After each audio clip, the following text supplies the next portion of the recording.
going to kick it off for you folks who don't know who Ryan Clark is and who RG3 is.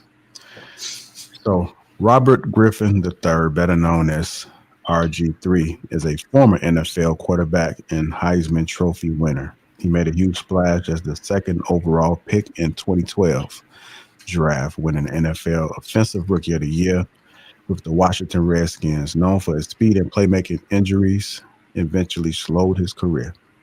But he went on to play for the Browns and the Ravens before retiring. Today, RG3 is a sports analyst and podcast host known for his energy, bold takes, and sharp football insight.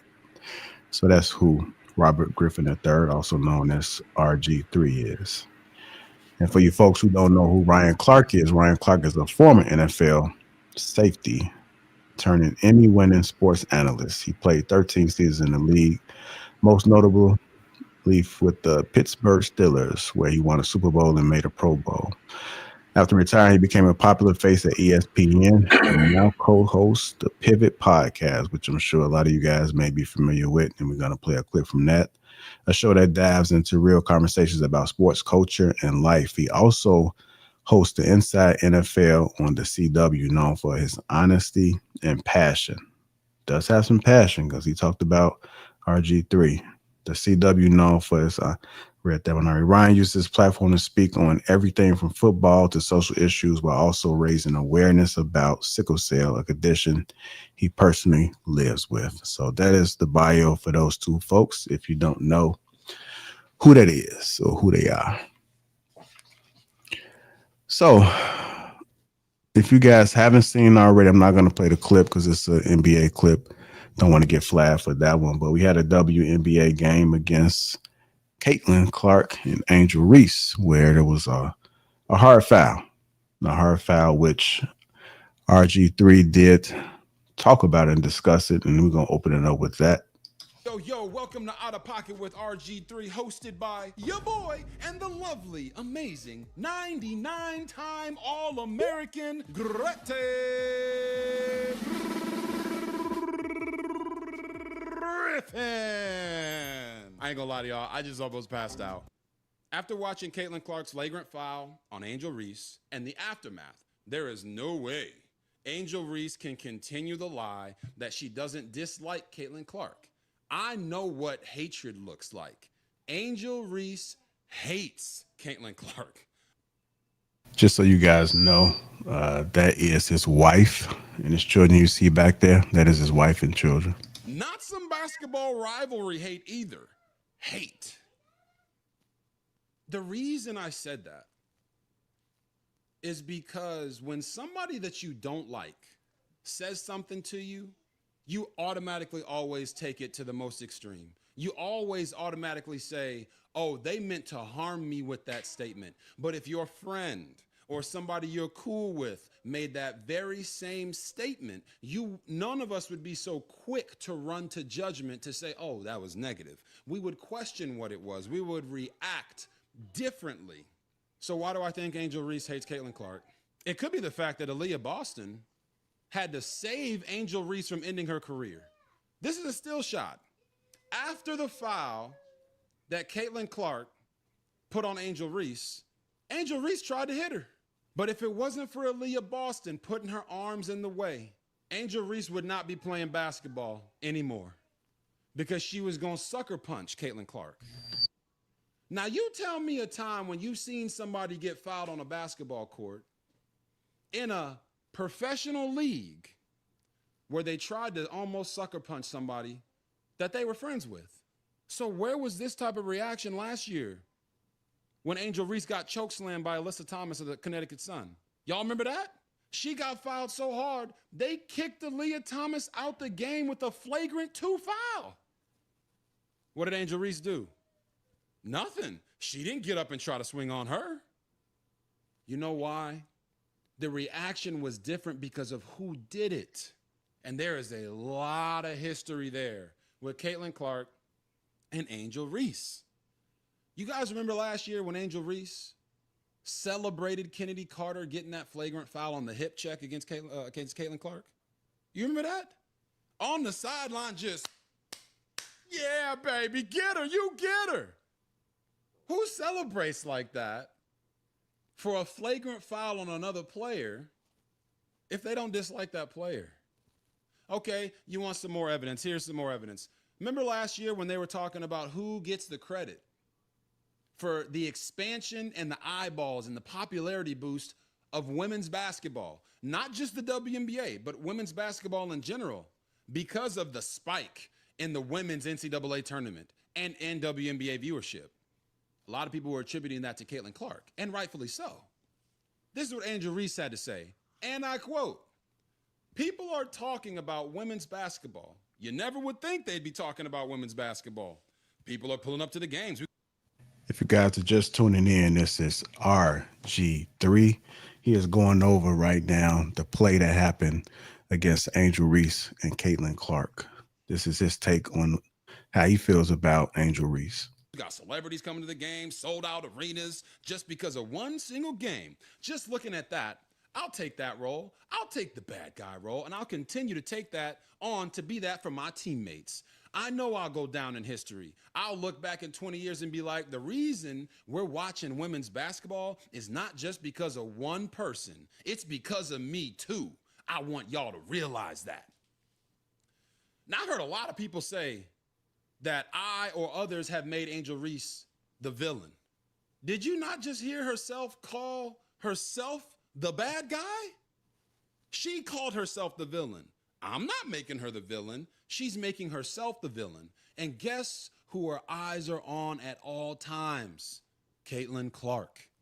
There's an image from this opening game when Caitlin Clark hits a beautiful fadeaway three-pointer, and the camera pans to Angel Reese, and you would have thought she saw the devil. Scolding looking at Caitlin Clark. Mad as hell. That's the look you give somebody that you like, that you have respect for. These are the kind of statements that you're making for someone that you like, that you have respect for. Okay, so then what happened when they asked her about that this year? Because it is true. Caitlin Clark has been the reason for the rise in viewership. But Angel Reese also has a hand in it, just not as big of a hand as Caitlin Clark.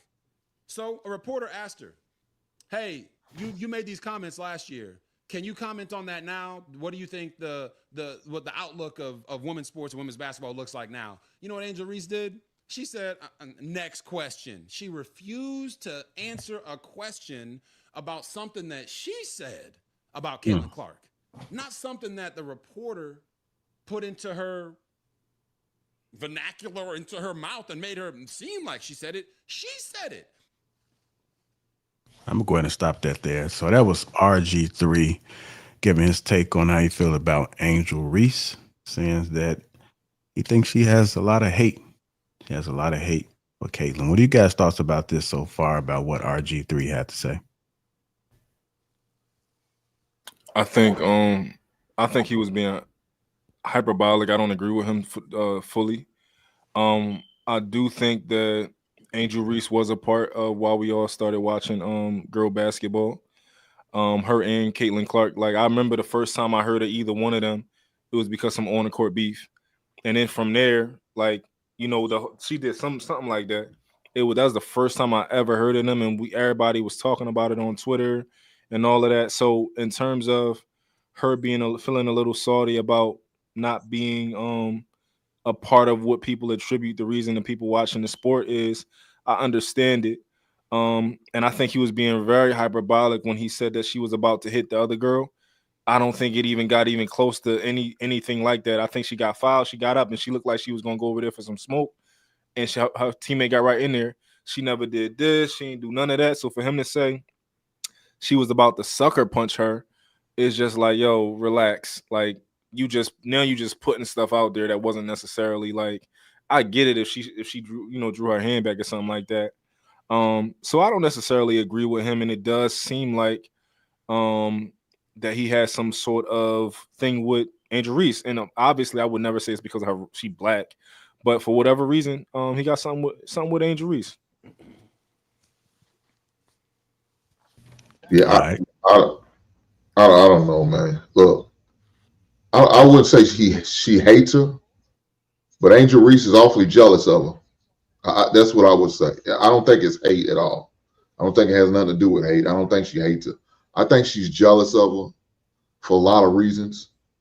Because she's get a lots of attention, and she every time she's trying to say something, she always trying to include herself into it.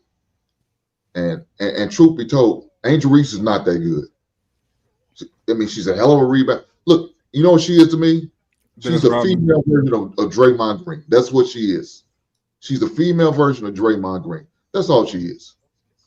You know what I'm saying? But like he said, against the Suns or the Phoenix team, she didn't want no smoke there. And I've seen a couple other games. She didn't want no goddamn smoke. Her teammates don't even halfway like her.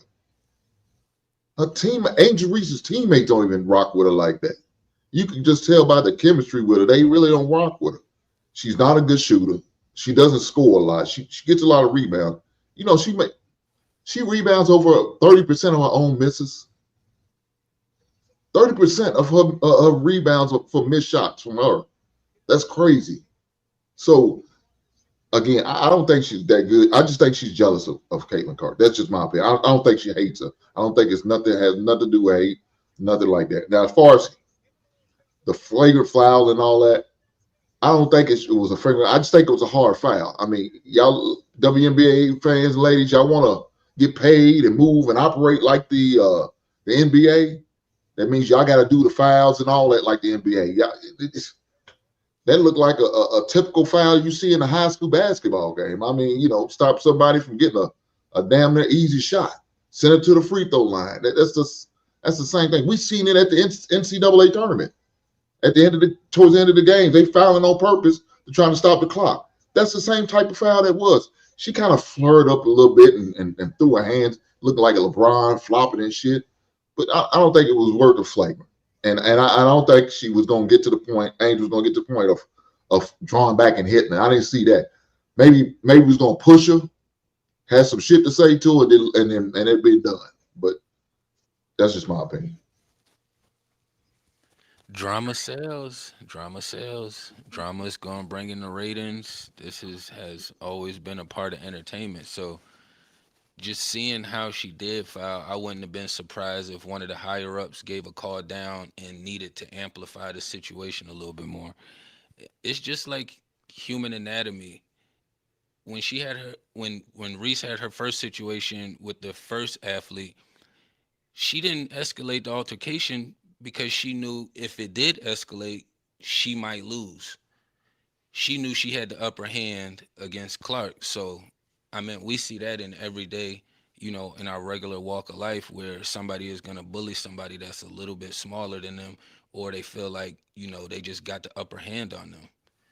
So I don't believe it was all that hatred in between there that the guy was referring to. It's just it's entertainment, so they have to sell something. And like like Daddy was saying, like we wouldn't have never even heard of Reese if it wasn't for the drama that was taking place in the beginning. So her name is always revolving around drama, not anything great that she's doing.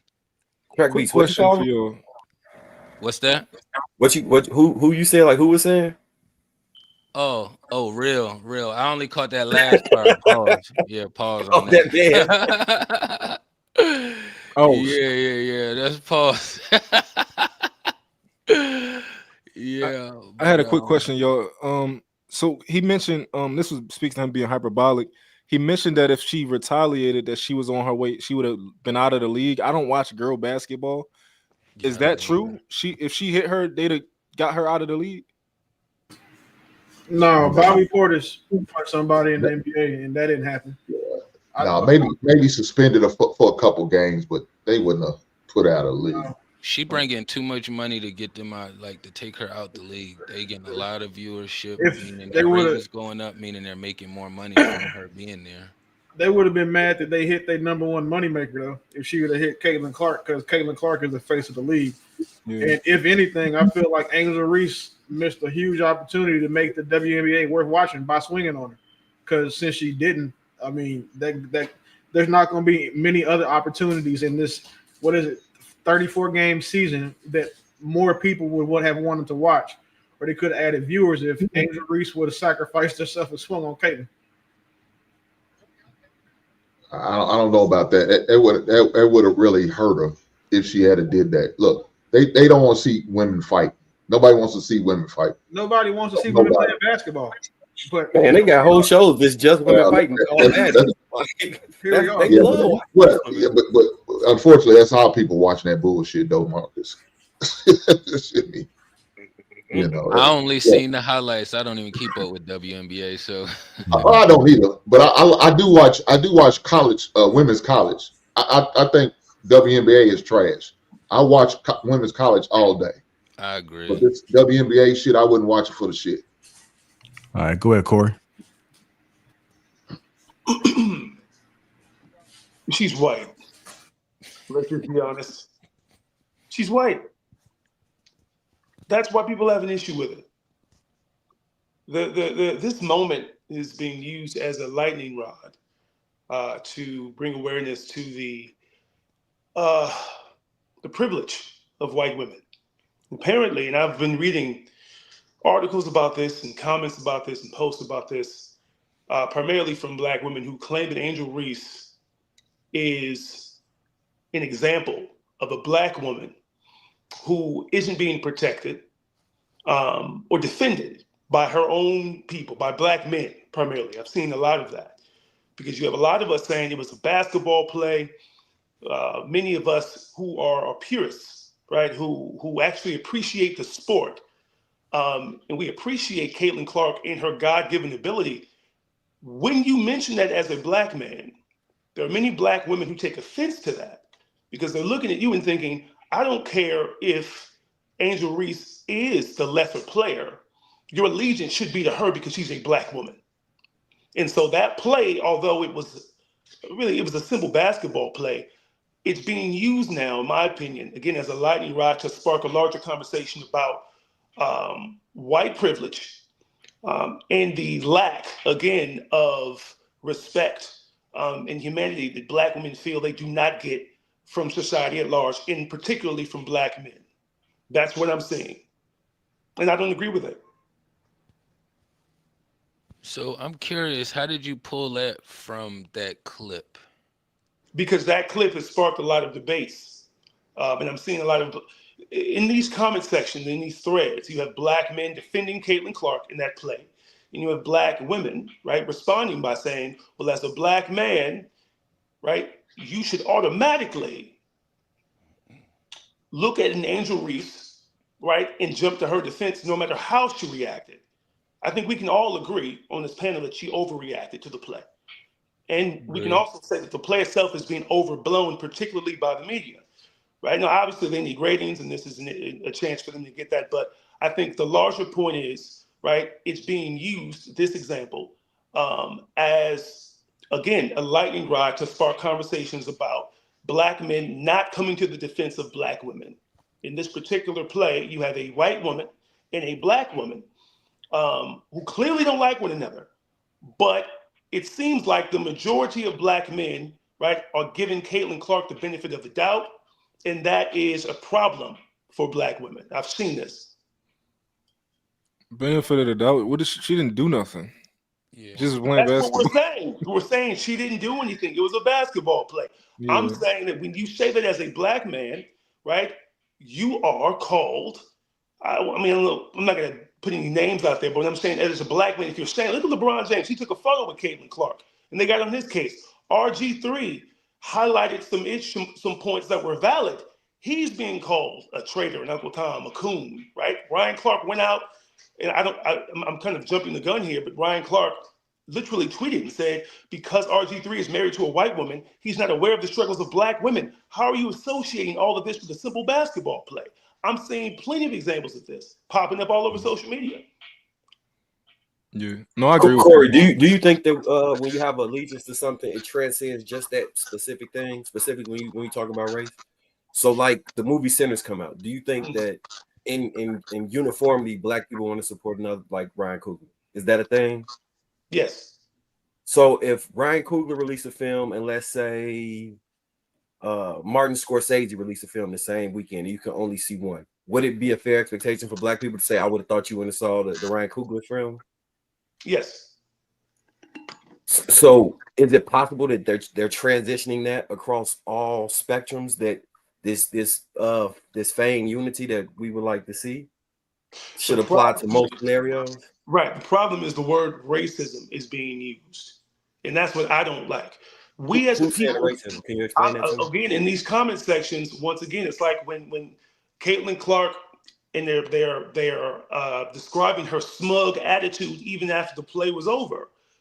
They are also mentioning the fact that she came into the league with so much fanfare, right, because of her white privilege.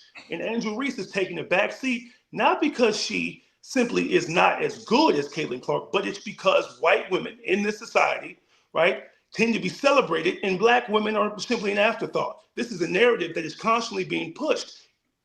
And so, do you think there's any truth to that? I think that if we continue to look at examples like this and blow them out of proportion, we're going to eventually be categorized as the boy who cried wolf, as complaint artists. We specialize in complaining and using moments like this, right, to whine about the transgressions that have been levied against us, to whine about the fact that we're not getting a fair share in society. We use examples like this to complain about our plight and our struggle. And I'm saying that if we continue to do this, people will eventually tune us out and not listen, especially when the real issues arise. Corey, I agree with you, but you didn't necessarily answer the question that he did ask. But I agree with you on that position. And so I'm sorry, can you repeat the question? Marcus, can you ask him again?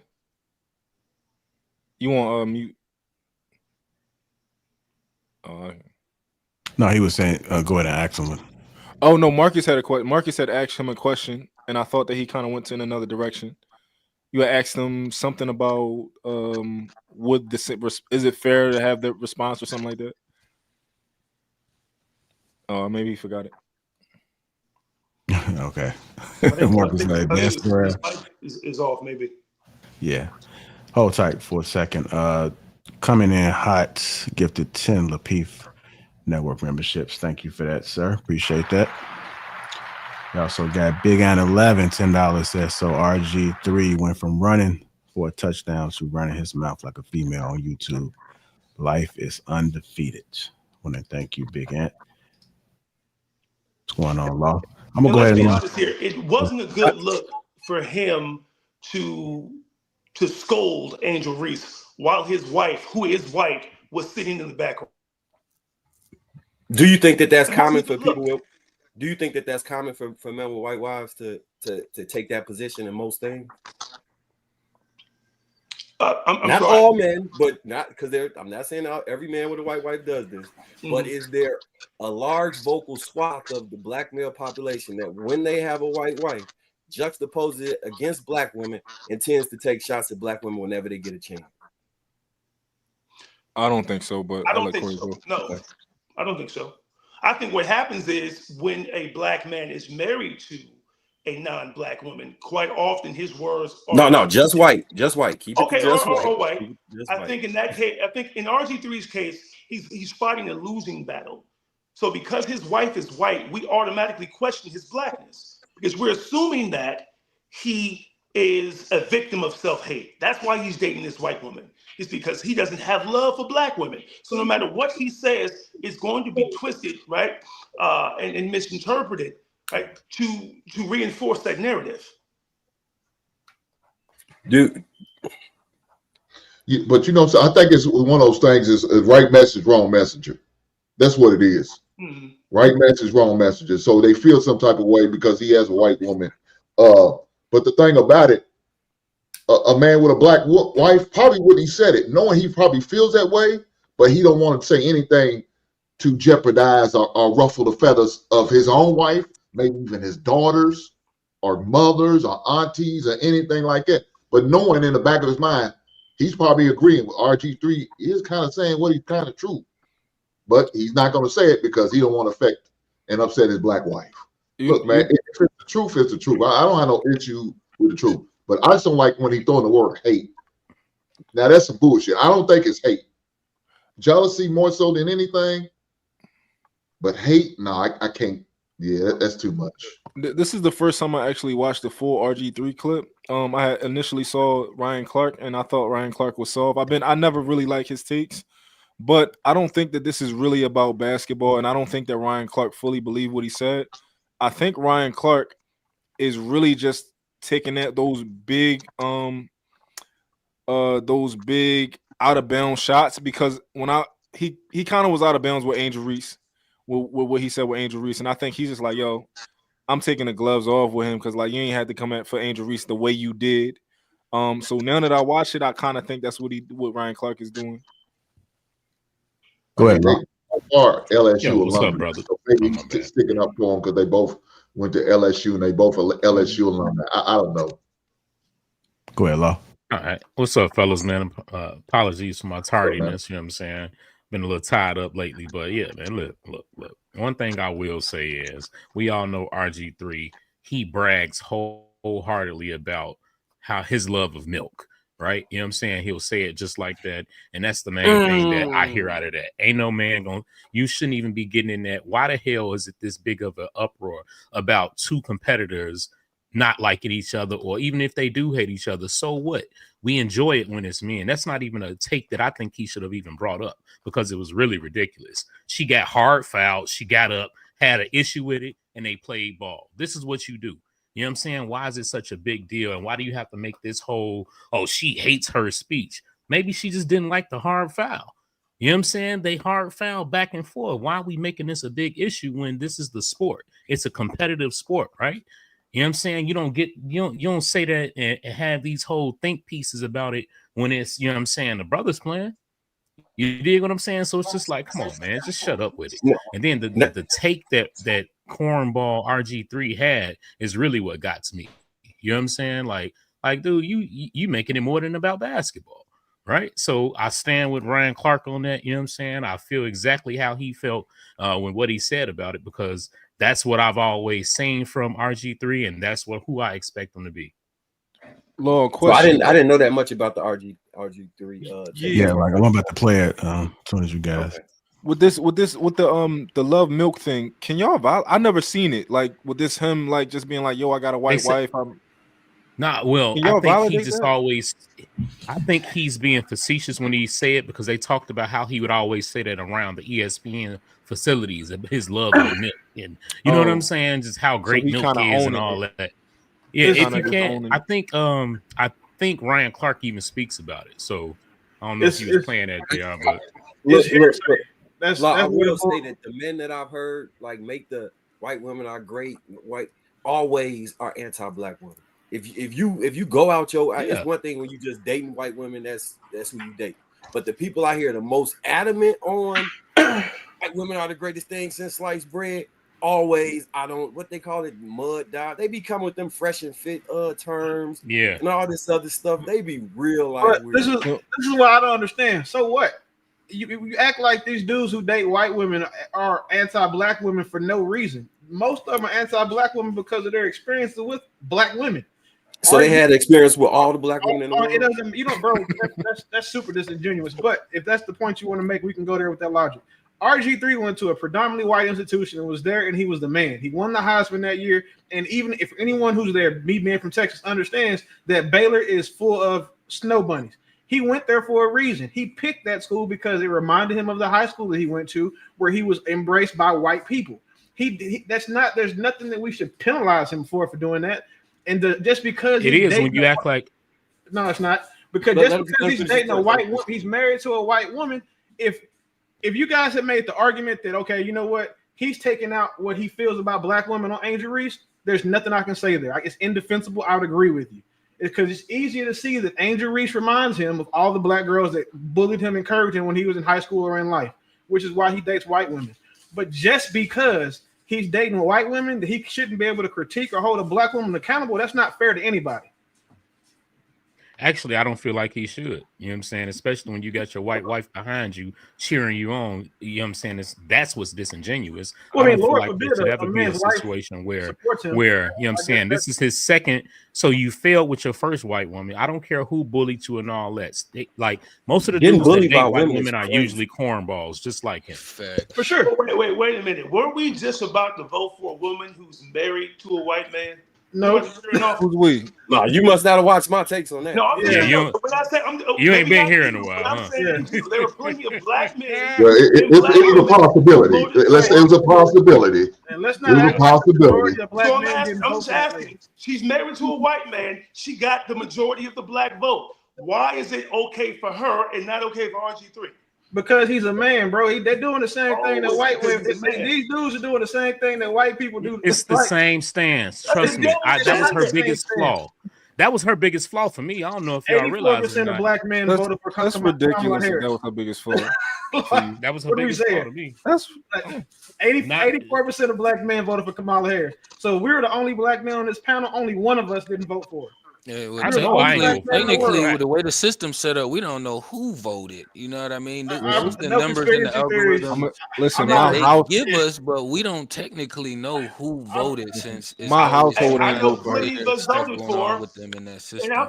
here's the thing: if the argument is, hey, if you're married to a white person, you can't speak on black issues, then we can't pick and choose who falls in that category.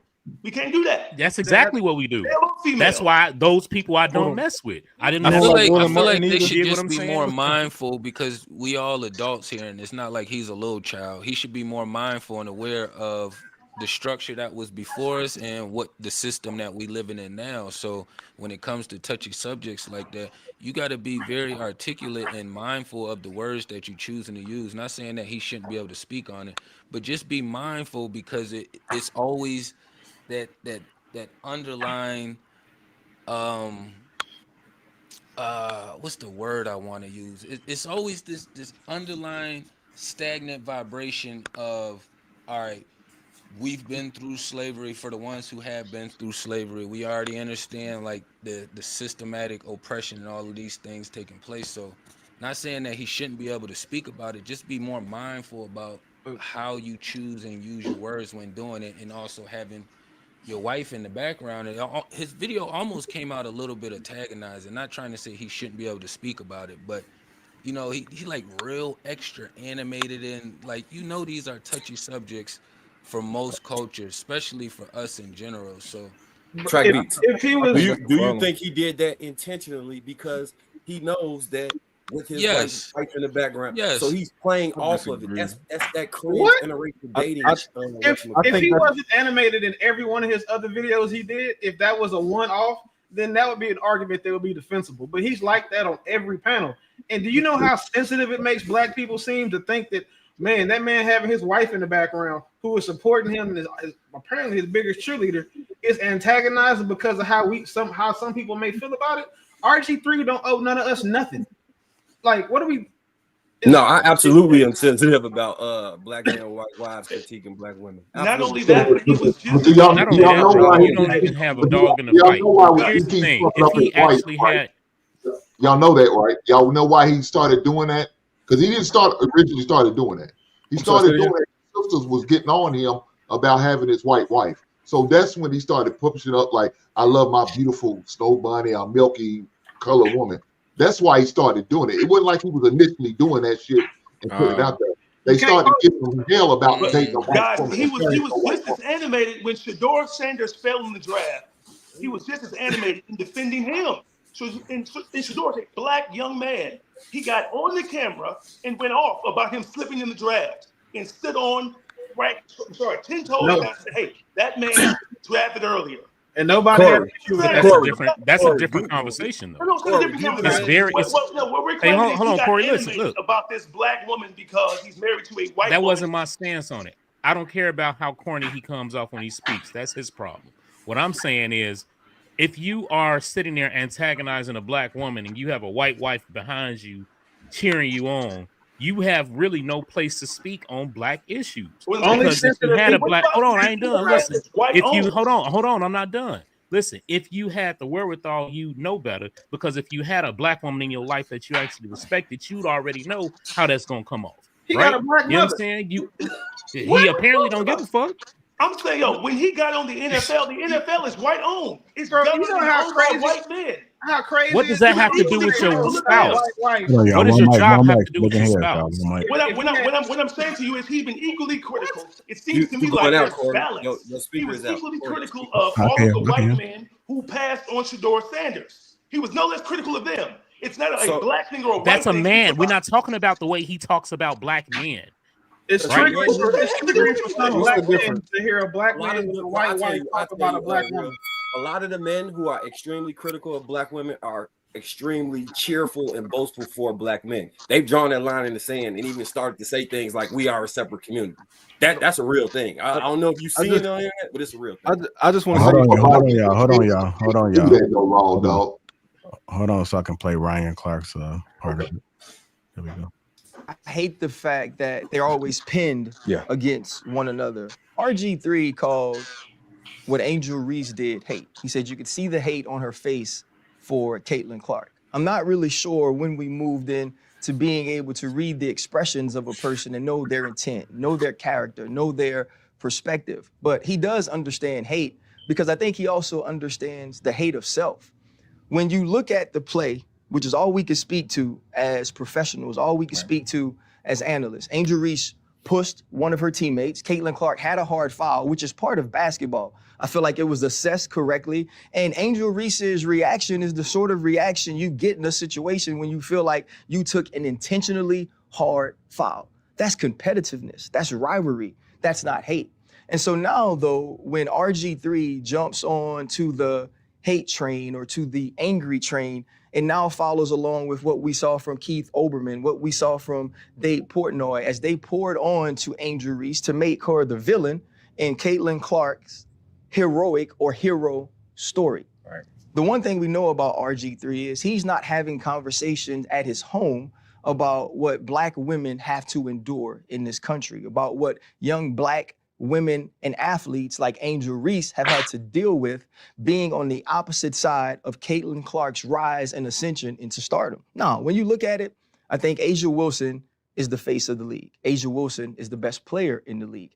Caitlin Clark is the most important player in the WNBA. And a ton of her fandom has come along with some racial bias or some racial pieces to why people love her so much. And so now, if you're RG3, when is the last time within your household you've had a conversation about what she's dealing with? You haven't been able to do that because in both of your marriages, you've been married to white women. You haven't had opportunities to have those conversations to educate you on what they're feeling, what black women deal with, what they're seeing when they think of a young Angel Reese. And the whole time that he's mimicking Angel Reese and bobbing his head and moving his neck while he's doing this whole piece, his wife is in the back amening and clapping. And so to me, it's just another situation that now this young lady has to deal with. When I worked with RG3, he would make all of these sort of corny jokes about milk and how much he loved it and how important it was. And he always points out on social media the color of his wife's skin, as if the color of her skin is what makes her special, as if the color of her skin is what makes her a good wife. I've met the lady, I've had a conversation with her. I think she's more than that. But it also leads to what black women deal with a lot from black men who have chose to date or marry outside of their race. They always feel like they have to go the extra mile to prop up the woman that they're married or the woman that they're with over black women by denigrating black women. I feel like we should have an opportunity to move past that and understand that Angel Reese can be great in her own right, as Caitlin Clark is as well. Caitlin Clark is a likable and lovable superstar. She pays homage to the stars of the past. She pays homage to the black women that have come before her. And now she is carrying the mantle forward. So there's no need to pin those two against each other and paint them based on stereotypical tropes. And I think this is what I'd like RG3 to know, that no matter how much he continues to echo the microaggressions of racists, he'll be no less black than me.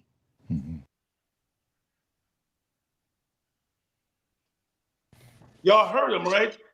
Yeah, You don't think that was overblown? That whole diatribe, that monologue he delivered, you don't think that was totally overblown? Yeah, I mean, No, I rightfully think he was charged. right.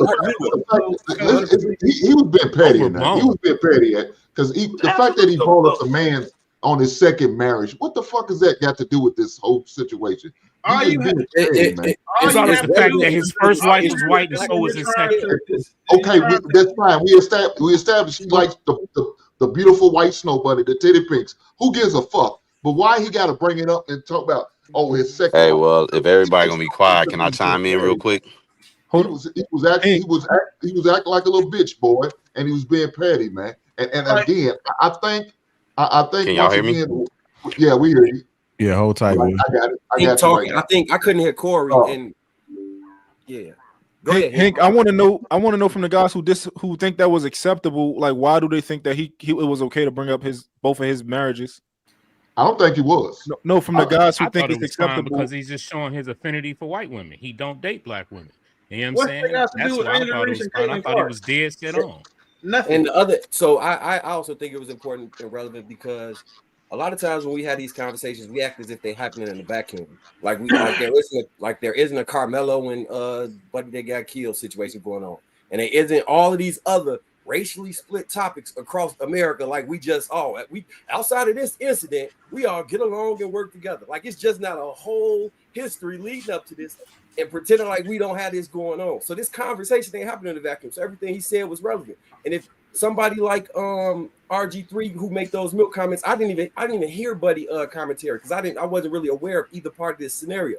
My sentiment was similar to his sentiment without hearing it. So I can't be tweaking if he's thinking the same thing. And the reason it was valid for him to bring up the white wife was a lot of times, back to the point about those men juxtapose how white women are so great as opposed to black women. If they were so great, then you would have stayed married to the first one. But since something went wrong with that one, that pokes holes in the argument that white women are so great because you had to get another one. So obviously they're not just all blanket great. Something happened in the first relationship with the white woman, and it wasn't a black woman that you had to leave. You left the white woman, and then you went and got another white woman, which is his prerogative. He do what he gonna do. But it's relevant when you saying, I have an affinity for white women. In a racial climate in America, I choose the side of the white people, and I'm antagonizing this black woman. It's completely relevant. Marcus, how many black women have you been with?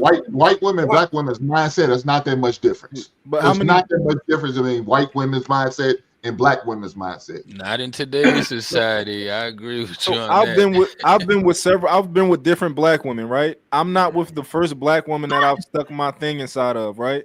So what's the logic behind like, if white women were so great, you would stay with the first one you ever touched? That's the easiest logical fallacy to highlight that's been made today. It's called a hasty generalization. To say that, if white women were so good, you would have stayed with your first one is the most illogical thing that we've had said tonight. Because like you just pointed out, Lamont, just because the first black girl you got with is not who you with now, doesn't mean black women are bad or any less. Like, and that's not something that anyone wants to sit here and say now. And to say that it's okay to bring up his wife or his failed marriage because he's critiquing a black woman is just black men doing the same thing that black women do. Because it has nothing to do with the fact of what he was talking about. He didn't say that Angel Reese hates Caitlin Clark because he loves his wife so much. He said it because of how he felt his opinion of it. And we seem to be up here now acting as if our opinions are facts and not just opinions. Because nothing that you're saying up here has been, excuse me, Corey, with the exception of what you've said, because you've actually been reading the comments. Nothing that anyone has said or added to the conversation has been anything more than conjecture and speculation at best. And that's absolutely your opinion, right? You know what I'm saying? Just like more we got one. You dig what I'm saying? So by the way that you have your opinion on the subject, so we have ours. And I completely agree with Ryan Clark. I thought he was 100% accurate in his assessment of the situation, and I thought it was beautifully put. I'm not into all that well, you saying like a woman, bro, whatever. It's black or nothing for me. You dig what I'm saying? And that's something that I push. That's something I believe in. Niggas could either get with it or not. It doesn't matter to me. I'm just telling you my opinion is very similar to Ryan Clark's. It seems like being black and nothing for a lot of black men has us being victims all the time. And like we're always a bit of a joke or something. I mean, that's gotta be draining. Like, I mean, I don't. That's called moving the goalposts because that didn't even make sense. And it made sense to everyone with common sense. It does. Because I again, don't give a like damn with common you sense or can't say common that sense. you like, oh, Come I'm on, black dog. against Stop. everything. Like if you're saying, well, if it's black or nothing, then cool, say that. But you don't always have to be a victim or take issue with something when a black Where woman, was a the black person, victimhood? He your entire victimized Caitlin stance, Clark. I'm sorry, Angel the Reese. entire stance you Who have. victimized? I said. Blockchain. Do you have What a was? white wife? Remember what I Listen to said when Ryan I Clark. first got on here. Hold on, y'all. I One mic, one stated. mic, one mic. Victimizing Angel Reese. Literally. I stated. I said nothing about no victim. Nothing. The first thing that I said was what? This is sports. Why did he RG3 make it a hate thing when it's simply about two competitors competing? Oh, no, I'm Right? not referring to what you I'm said. I'm referring. referring Hold to on, what the hold on. last Corey, gentleman 'cause you said. keep If you doing. Hold on. listen to No, Ryan no, no, Clark, no. One mic. he One mic. victimized Angel Remember? Reese. In his speech, if One you mic. listen to it, he victimized Angel Reese. It was a basketball play. In We a can all agree it was a rebuttal to an basketball play, but idiot. he turned it into something racial, and it was not. In That a was my point. rebuttal to an idiot. He spoke about it as a rebuttal to RG3. So what about everything else he said about white women being It was propped true. up and black women being forgotten? What about that part? It has nothing to do Bro, with so you mean to RG3 tell or me that she hasn't been completely demonized, right, since they got out of college? Well, her For behavior just being a is competitor? warranted. She Right? a rebounder. She always gonna be the bad guy. Hey, M. White, I forgot to fart your first name, boss. But you asked me, do I have a white wife? Hell no. I've never dated one, haven't slept with one. I think I'm probably one of the few men on here that can say that. The second thing is you brought up something about being in the vacuum, right? Saying like we got the Carmelo Anthony thing going down, all this other stuff, right? Well, you know what else is in that same vacuum? Angel Reese's history with Caitlin Clark. Her history of how she's interacting with other stars. She's not just having these types of flare-ups.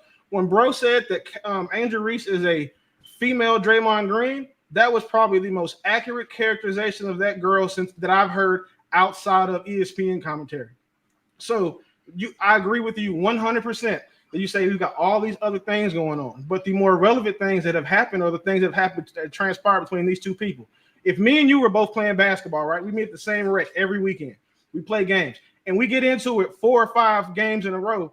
On week 6, a dude looking at us is going to be like, damn, they really don't like each other because we almost fighting every weekend. It's like that. She had the situation where they, in 2022, when they beat them in the national championship, when she was at LSU, and then the following year they lost, right? Caitlin Clark got her back. So they've been rivals since before they came into the WNBA. Someone being your rival, it's not far-fetched to think that you hate your rival. It's not. I mean, well, I play basketball, and you might have a rivalry on the court, and as soon as you get off the court, that shit might go away. So I wouldn't go as far Yeah, to but say, there's plenty of players who hate people to this day. yeah, Like that's true. Isaiah Thomas and Michael Jordan hate each other to this day. That's Isaiah's fault. Basketball, then that's Isaiah Thomas said he wouldn't spit on Michael Jordan if he was on fire. That's Isaiah's fault. Poor sportsmanship. Shouldn't have walked by them when they got beat. So can we all agree that Caitlin top of Clark the top, is a better everybody. player? Like Can your we all agree do-rag. Caitlin That's Clark is a nice. better player? That was never in question. Is she the Top better of the player? stock. Who's the better player? Caitlin Clark. What's up, Gooch? What's going on, y'all? All right, y'all. Let's make sure we get Kenny and Will in there so we can split them back out. So Go ahead. here's the thing. It. Caitlin Clark came with a bullet on her back. She was the great white hope once she stepped in the women's league. She started getting unprecedented money that the other stars weren't getting. She is not liked. You understand? Bar that thing that happened with her and old big legs. Other people was tossing her around too. So let's not gloss over that. She didn't have no easy way, and the other enforcers used to pound up on Caitlin Clark for every other team because she's getting money that other people deserve. But if we're staying on that topic, of course you're gonna villainize the black girl because you have to protect the great white hope because she puts asses in seats. Wait, hold on. You said who deserves that money? Okay, it's take off your hat, let your ears breathe real quick. Yeah. She puts asses in seats. No, you said something about somebody deserving money. I'm asking you, what did you say before that? You said somebody. Nobody said deserving money. I mean, I did say for the players, the veteran players that deserve that money, she came in straight out of college and got unprecedented money. So yeah, how do we say the veteran players deserve Why that wouldn't money? she get unprecedented money when she's getting unprecedented money? She's a blockchain. because of Was it her WNBA skill alone? goes to another level. Why wouldn't she get the most money? Blockchain, was it her skill alone that got her unprecedented money?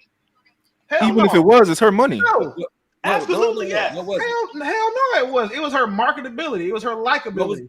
It was the way that she. It was the way that she tested. Can you describe it? Can you describe the marketability and likability? Oh, easy. She's an anomaly. She's a good basketball player in a not an predominantly black anomaly. court that is white. That's Okay, that's Not the an anomaly. anomaly. Okay, he did. Because watch, because I'll give you another one. At the end of this season, we won't even be talking about Angel Reese as one of the better basketball players in the league. It'll be Asia, Caitlin Clark, and Paige, the girl who just got drafted in Dallas. Like those My will be God. the top three. And Angel What do you Reese think? won't even be in the conversation anymore. And the way, and My- I would bet you, I would be saying make a gentleman's wager with anyone that by the end of the season, Angel Reese will be known for her off the court or on the court antics than she will her play. Because the Okay, fact so what you're saying is she's not going She to did last be year. in the top 5 in the league in rebounds. no, that's not what I said. What I said is exactly what I meant, that she will not be one of the top 3 players in the league. Reggie Evans led the league in rebounds a lot. Thank you. Caitlin Clark Reggie is the better Evans? player. How Really? is she being propped up as the great white hope when she is clearly the better player? That's what we're not focused on. It's not as Okay. if she's Blockchain just already. hard player. She is he already clearly So played the Haywood, best when player she in the came in the league. How is she league, being she propped had no up? resume. Slow No, down. so the reason why she's Came in being the propped up league. is because of What her resume collegiate that resume. she had in besides college? Look at her first season. She took an Indiana Fever team, right? Okay. That was on life Did support. she get and paid? made them relevant. Did They she won. get paid? Okay. Sure. Did she get paid before that or after that, or did she mature into playing like that? First of all, none of them get paid very much. But what I can tell you is this: You're that moving she the immediately goalposts. in the What's her home, first she 8 had games? her Do you impact know her on the first 8 league and games on that stat wise? franchise Yeah, was one mic, instant. y'all. One mic. Do He's you trying, know? he's was trying to instant. the Look at limit the of the first numbers. 8 games is The also ratings. moving the goal. The It's actually ratings real. skyrocketed because of her. Why wouldn't she be compensated because of that? Wait, you just take my talking point. She puts asses in seats, white asses in seats. No, we Okay, didn't. so It's what? not We white weren't, ass. amazing. we weren't going to the games. And- Maybe But stop. Kenny, but That's Gooch, on us. all players putting white asses in Yeah, seats. well, all This ain't Not nothing like to her. that. Everyone's having Hold on. tickets. We're not Majority bad. All right, let's go to get Will in majority there. of the fan Hold base are on. white. Hold on, Majority y'all. of the fans are going to the games are white. Not only That's that, but nothing. if you're a rapper, you know when Hold you on, make y'all. Hold on. Hold on, y'all. Hold on. Hold on. white people Hold buy on. tickets. White people on, pay Corey. this shit. We don't. We weren't Hold on. What's watching the the numbers? yet. We Hold didn't on, see Corey. what Corey Kenny. Caitlin Corey. Clark is the one who Corey elevated Kenny. all of that shit. Guys, let's exercise some self-control Yeah. and try to talk one at a time. And Jay, I'll jump in. Let's All stop right. immediately. Yeah. Let's go ahead and get Will in there for a second. Go ahead, Will. What? Hey JR, can you play my little sound effect, sir, so I can put this to bed? Yo, you better not play that nasty ass sound. You like the controversy, JR. That tickle you. The King Talk Paul Bearer is in the building. Gentlemen, That listen up bullshit for a ass second. goatee. Unshout out to Ryan Clark. I'm currently in the Berg and I'm wearing a Pittsburgh Steelers shirt right now. Unshout out to Spell Ryan Steelers. Clark. Man, my nuts are not that big for a grown nigga to be trying to sit on them, and I'm not gay. Please leave me alone. I'm begging I you to would leave me alone. torment you every time you up here. What's up, Will? All right, let's go ahead and get to the So, point. Will. Go ahead. so What?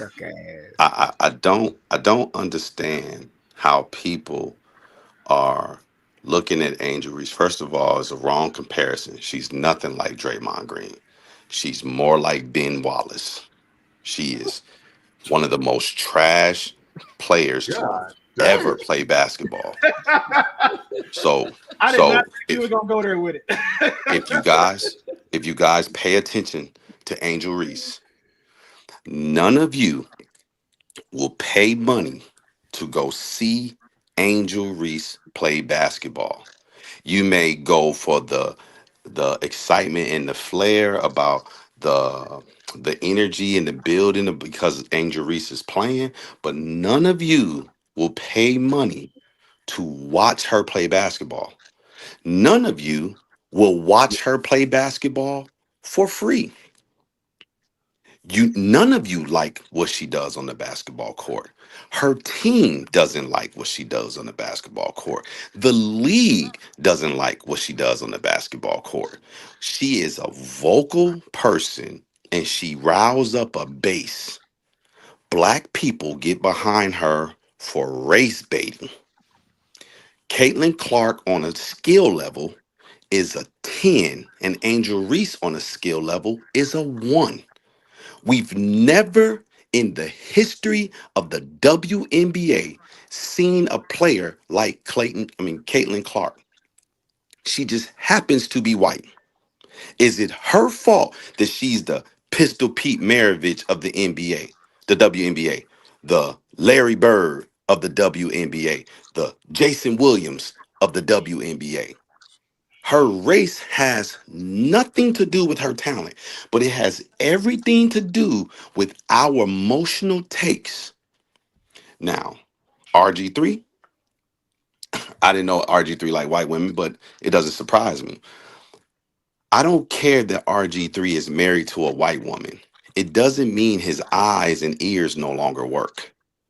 We act like people who don't subscribe to our culture or our women or our men. If you're a white man, a black woman dating outside your race, or if you're a black man dating outside your race, it doesn't change the fact that you're black. When RG3 drives down the street, if you strip his celebrity from him, he's still going to get treated like the 10 of us are going to be treated when we drive down the street. Stop acting like who he chooses to stick himself into, that means he doesn't know what it's like to be a black man anymore.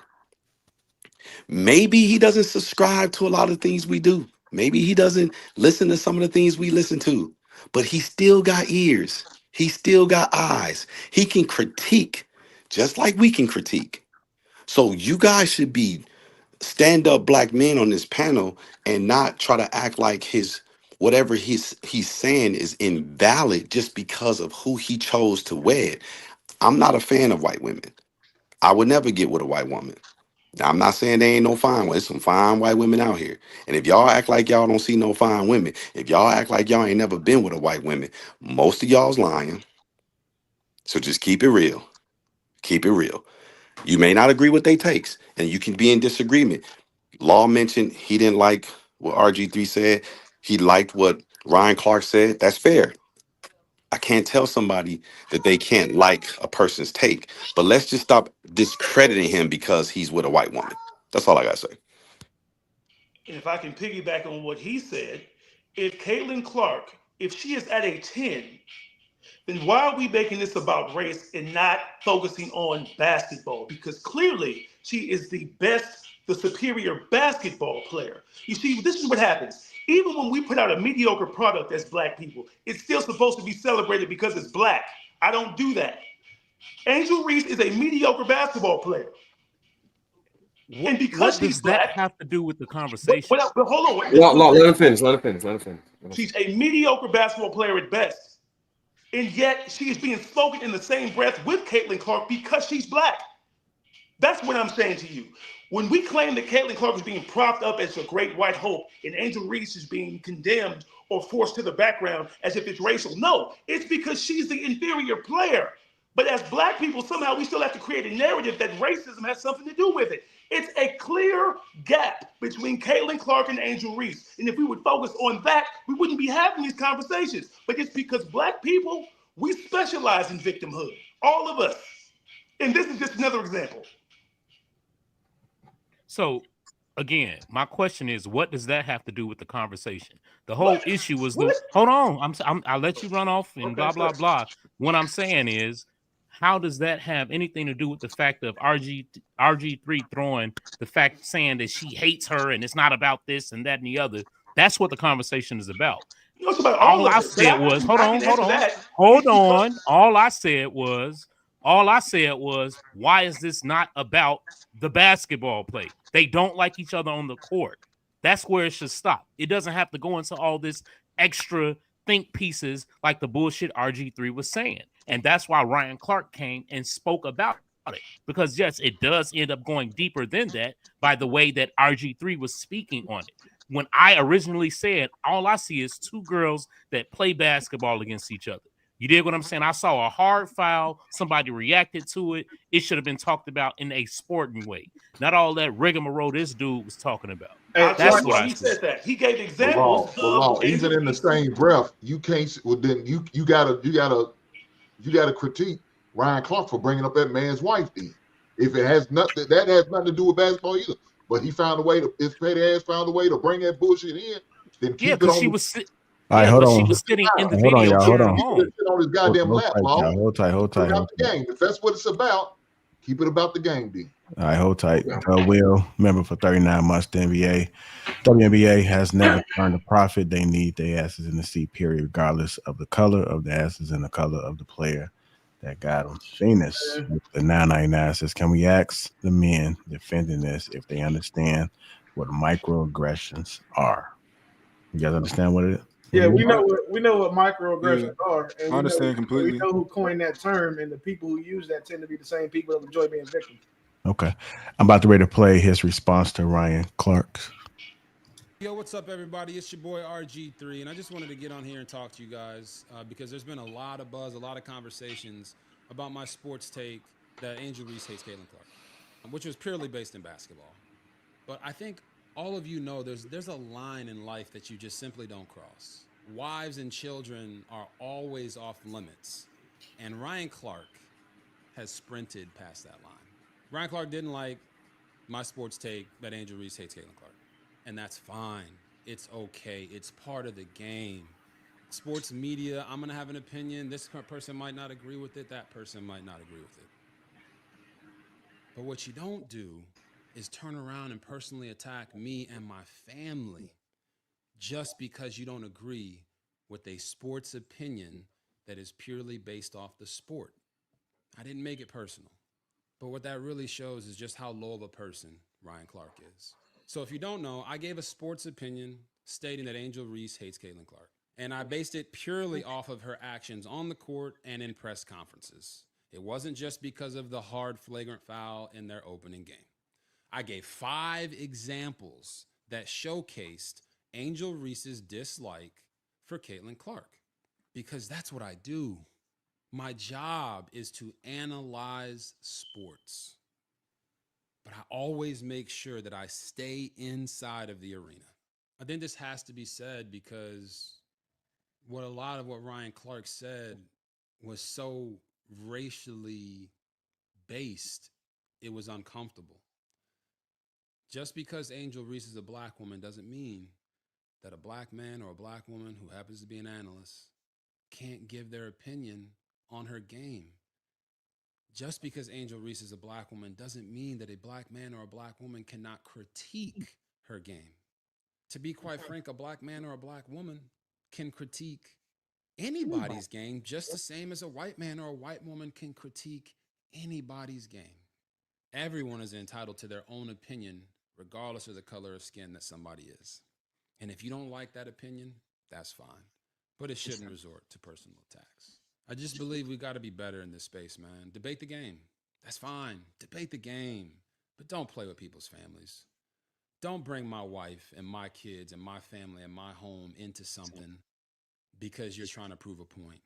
Because if you need to cross that line and attack the person, then you've already lost.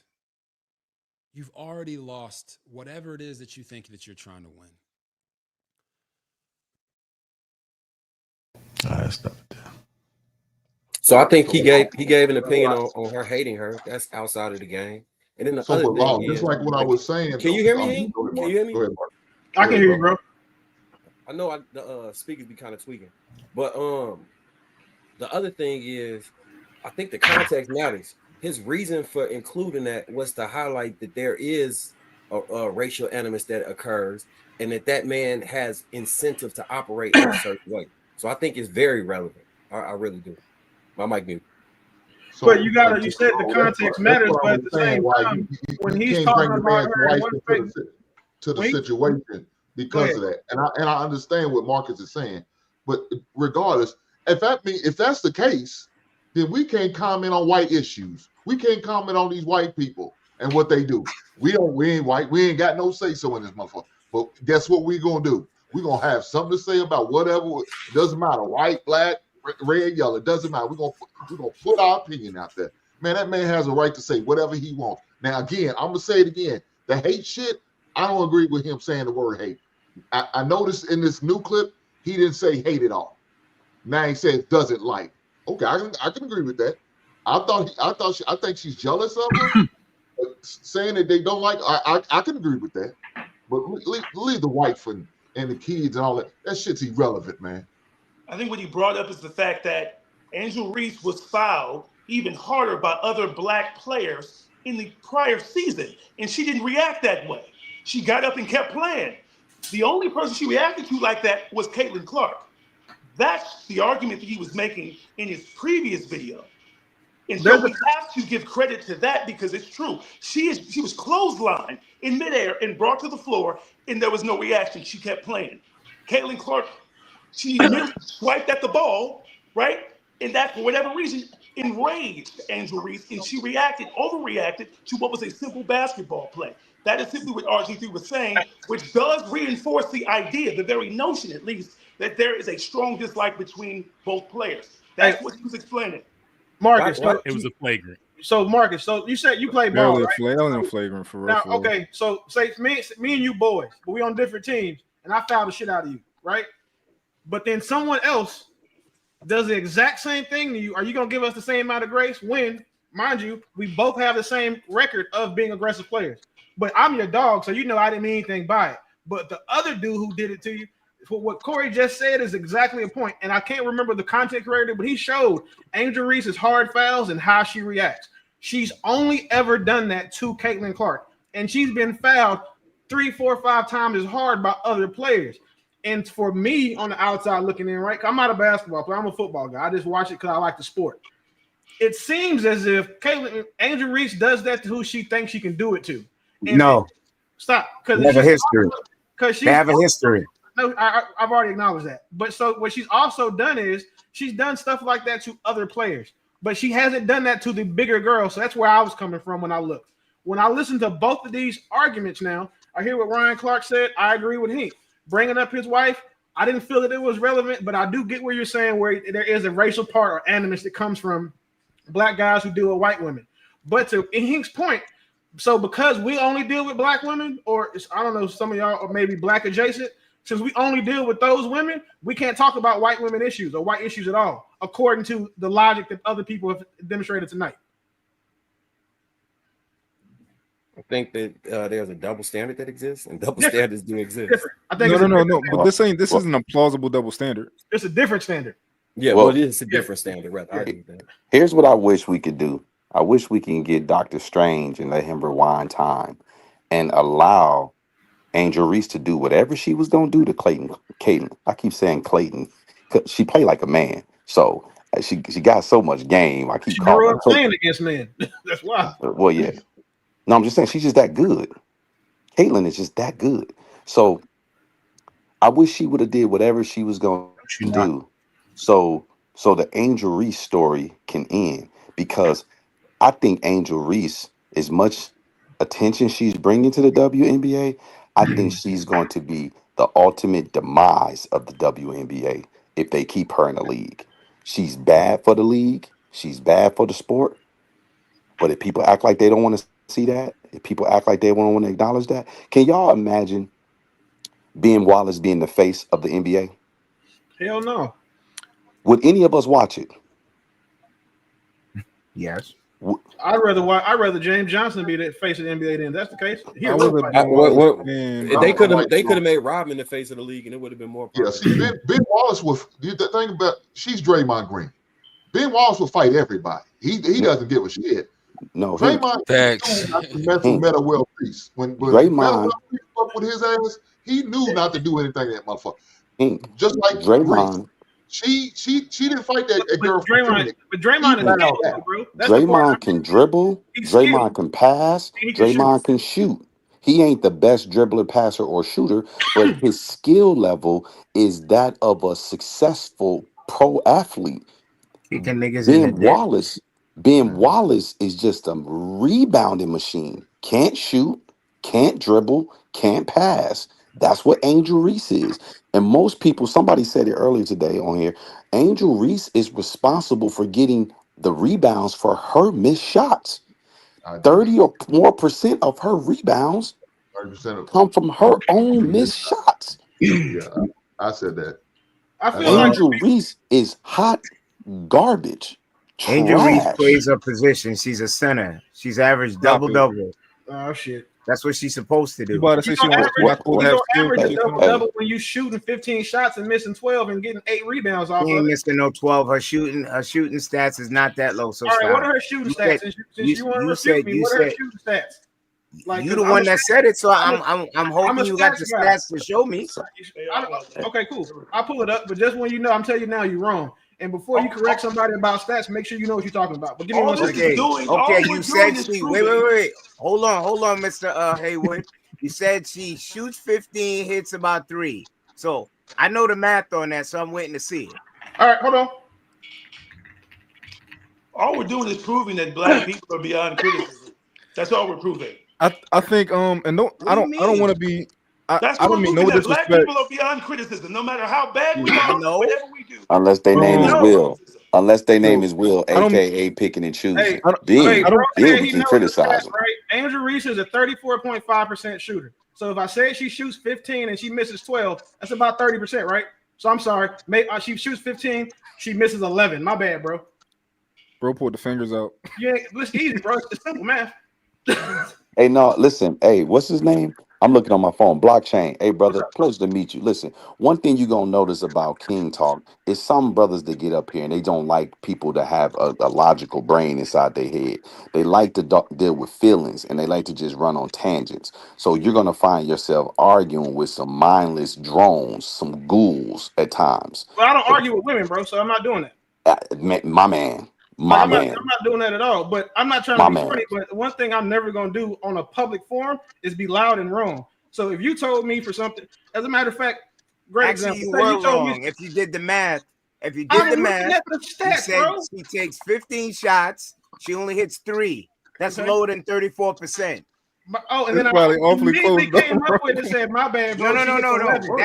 That's like 18%. Blockchain. Don't It's blockchain. 18, This is you. 20%. This is I'm So you. pretty good with the numbers. she's worse you're than what not he good with originally numbers. said. If you good with numbers, then we got to get you back in somebody's high school because there's no way that you think that 12 is being, excuse me, hitting 3 out of 15 shots isn't 30 close to 30%. And then I gave you said, you know what, bro, you were right. She hits 4 shots, not 3. These are semantics. The fact is, she sucks. That's all that matters. Who And cares that's about the numbers? and we're She's talking about terrible. somebody that That's all shoots. that She matters. can't hit. She misses 75% of her shots. She's Good not known ain't for shit. being good in the Good game. ain't She's good for being entertaining on the court. We're Hey, talking. We arguing be, about how bad she is. The fact is, Let's she's concede. bad. Let's concede Done. that because she point. can hit. I'm not Listen, conceding I anything because know. you're wrong. Let's concede that Hold point. tight, y'all. Hold tight, hold tight, That's what men do, not women. No, hold Let's that's tight, concede y'all. that Hold tight. point.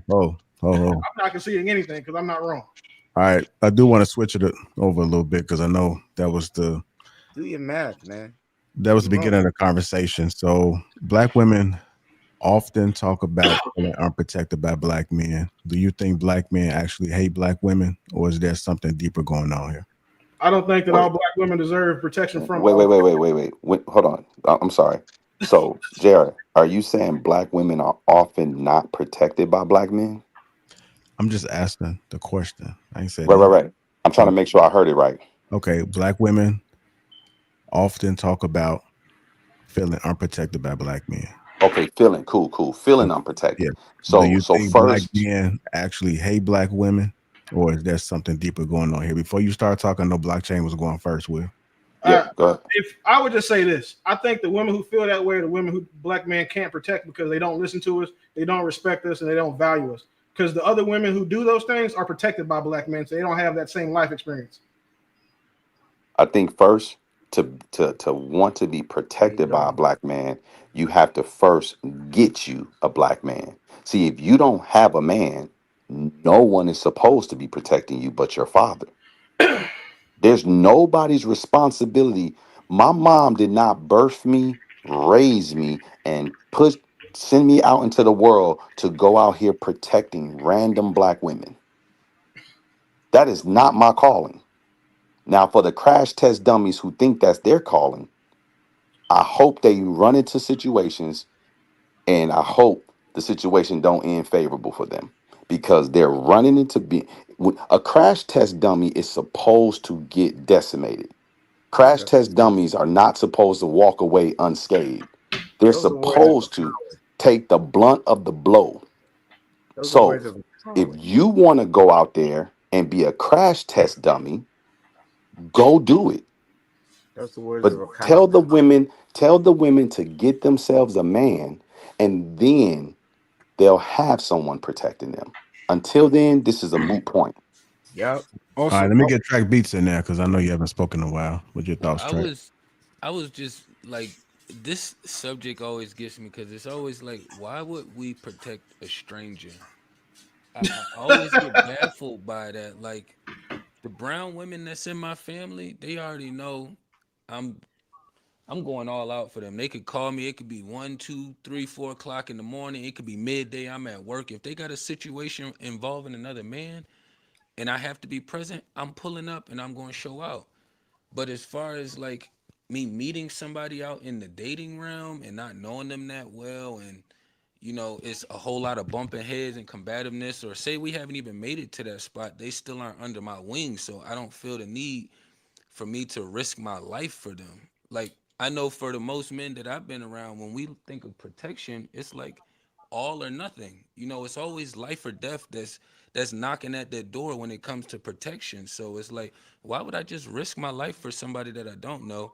And then two, on top of that, we can look over at the other countries where brown people dominate. Like, we'll just call it Africa for now.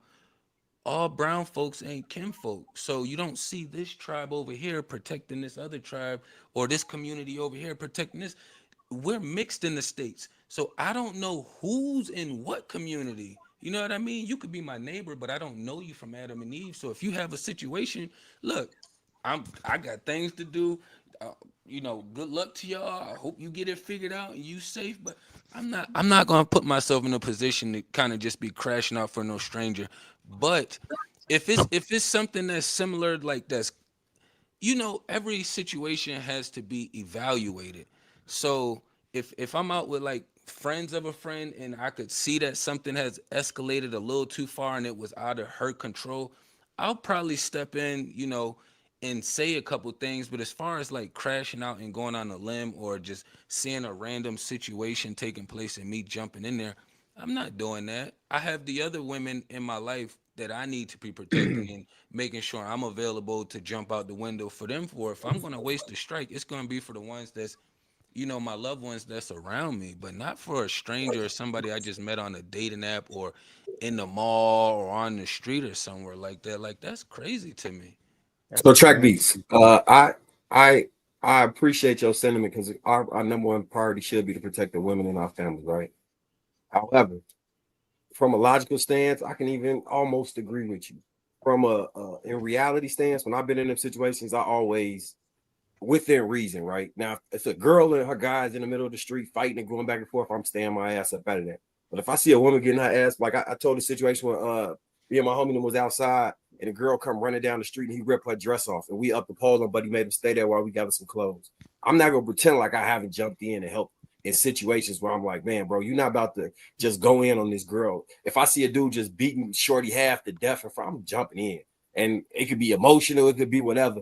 The thing is, I would feel like a coward if I went home, watched this woman get beat up, and I just stood there like, man, she ain't got nothing to do with me. You just beating on me. Like, I just don't operate like that. And I'm not even gonna say none of y'all wrong for how y'all operate. I'm just saying that's not in me. I can't operate like that. Would you still feel like a coward if you didn't do nothing that day, and that's the reason why you was able to make it back home to hug your kids? Yes. I'll be alive coward. So this is my question, right? And this is, I understand where you're coming from, because a man's natural instinct is to protect. Like we it's in us, unless for most men it's just in us to do it, right? Yeah. But my goal when I leave out the house is to make it back. I have a family and I have people depend on me, employees, of all the kind, right? But what I will concede to you is this. So again, hypothetically, right? Me and you cool now, right? We kicking it, we outside. I see your old lady without you being there, and she's being harassed by somebody. I step in then. because she's your friend. But there's a connection that has to be there. I'm not going to jump out here and risk my life because, like you said, you have uphold on, bro. So I know that anytime that I've had to pull my weapon, it's been used. So I'm not ever going to put myself in the position where I have to go defend someone, risk my life to defend somebody who's not connected to mine. And it's more, I think it changed more so for me when I became a father. When I was young, I go out here and be super nigger all day. Cool. I was in the military, that's what we did. But now as a father, it's my goal to make it back to the house. So I see Lapeef wife, your girl outside getting harassed, and I've met y'all, we connected now, that's different. But if I just say, like, I ain't connected with him, but then, you know, I see a girl that I think he know, I may hit him saying, hey, bro, your girl out here getting beat up, but I'm not fixing to go over there and jump in the middle of her getting beat up by 4 hyenas either. Watch her get killed. Yo, real quick. This is why y'all crash dummies, right? And I don't mean no disrespect, right? But it's probably several men on this panel who I would consider a crash dummy, right? Because we know the nature of women. And women don't. I'm sorry, say it again. Put a name on the bullet. Say what you need to say. No, it would be Kenny, Marcus, and Law, right? Now, we know the nature of women, right? They don't notice most men go by, they do not notice you, which is why women will say most men are dogs, but they only deal with 10 to 20% of the men. Those are the ones they're talking about. All of these, most men think like you guys, right? You've been in a situation where you protected a woman before. They don't even remember it, and they say that we don't protect them when all of y'all was crash dummies already for them, and they don't even pay you no mind. They forgot it even happened. They think we don't protect them because guys like me don't protect them. I protect my woman and my family, you know, and certain other guys. But a lot of people have that sentiment of I'm gonna protect any black woman because we grew up with black women, and they put that nonsense in our head to just, oh, you a coward, and they fed that to us. But that's nonsense. You can't protect somebody that doesn't obey you. You can't at all. How old are you? I'm 32. My sisters, I'm the youngest. My sisters, they know better than to call me unless they're going to listen to me. If you want to listen to me, cool. You can be under my umbrella. I'll protect you. You're not about to go out here and hit all of the young niggas, let them all get the box, and then be like, oh, this guy, he put a gun to me. What? That's for you to deal with. You made that decision. You should have came to me and say, hey, you think this is a good guy? And I'd have said, yeah, I think that's a good guy. And then when he put a gun in your face, that's my problem because I made an issue. So no, it's my problem. But if you want to be out here doing what you want to do, I'm not the crash dummy. White, Marcus, you got kids, big dog? So I'm gonna ask you a question. Just cool. Hey, I love that for you. Would you feel the same way if it was like the mother of your children that had this happen to her? What you saying? Would I feel the same way of what? Right. If so, I'm gonna give you 2 scenarios. One scenario, your baby mama boyfriend is beating her ass, right? And you knowing and you understanding the type of woman she is, right? So that's one scenario. Are you gonna go over there and help her? My baby mama boyfriend is beating. I can't even fathom this whole scenario. Cool. So she got a baby mama, a boyfriend. That ain't shit to do with me. That's their relationship. Hey. Exactly. So cool, right? I'm not running in nobody's house. Wait. All right, let me give you 2 scenarios. Blockchain. I'm gonna make it clear for you. A building collapsed, right? Mm-hmm. And I rushed into the building when it collapsed at the peril of almost losing my life.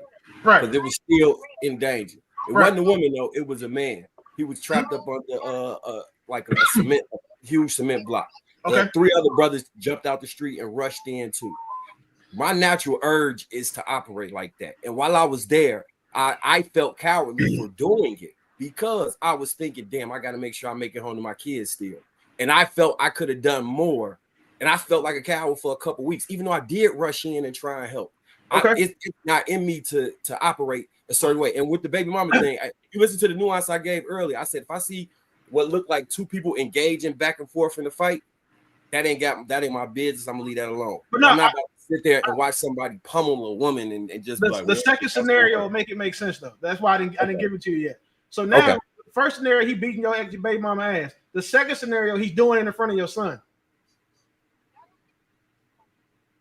Is your response the same? No, I'm gonna get myself over there. Absolutely. Right. I gotta pull up. Okay, listen. You intellectually listen. My point, my ask you that was to prove this is to see if you're intellectually consistent on your point. You are. because that makes perfect sense.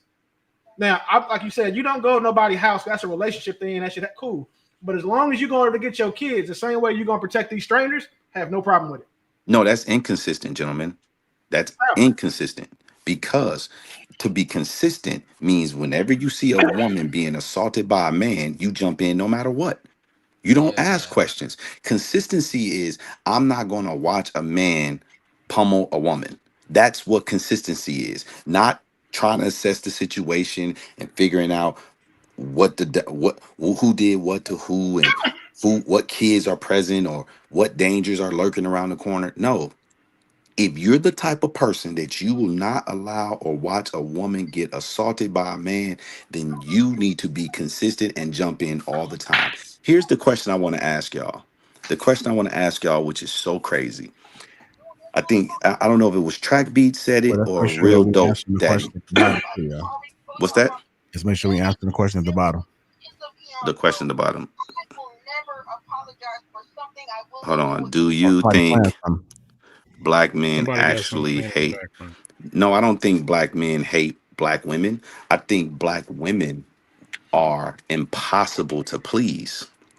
I agree. Most I black hate women are when that impossible to statement please. always come up Be, asking us if we hate black women. be, Like it, what? like some Because of us just only date by proximity. How we end up with different nationalities. It don't have anything to do with a It's all hatred manipulation. I don't know towards why y'all take it serious. They trying to towards manipulate black y'all. women.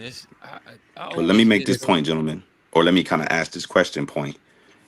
And I agree with you, Track Beats. I think proximity plays a huge factor in who people date. Um, let me ask y'all this. So if black men have a responsibility to non women who are not related to them, but because they share the same ethnicity as them, and that responsibility is to protect them and potentially put your life in jeopardy trying to protect them. Cool. If that's the narrative we want to paint, let's just go with that's the narrative. That's the role and responsibility of black men.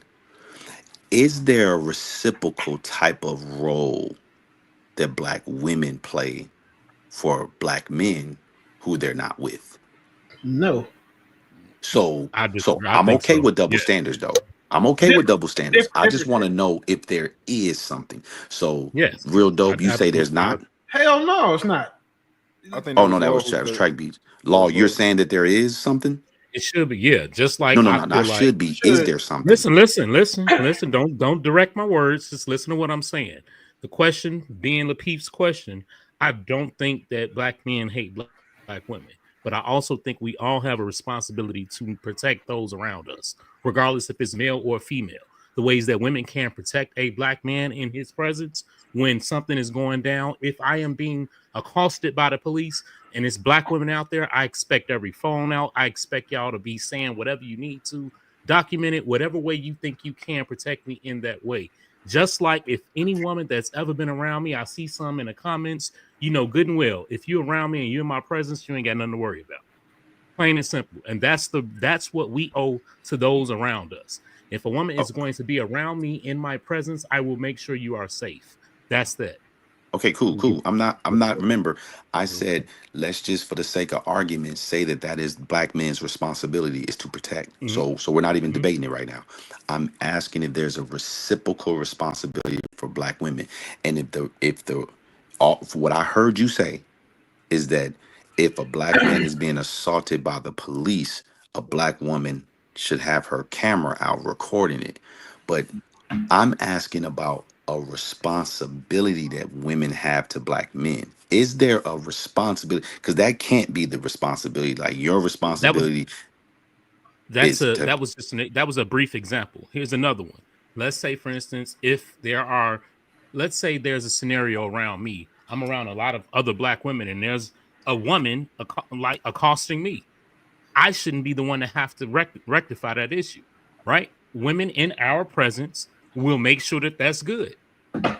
Plain and simple. That law I, that doesn't happen on any corner of this round globe that we live on. It's going somewhere. So wait. So you've Could you never be been specific, somewhere Law? where you have a disrespectful woman accosting you as if she's going to fight you or whatever, and it's only so much you as a man can do.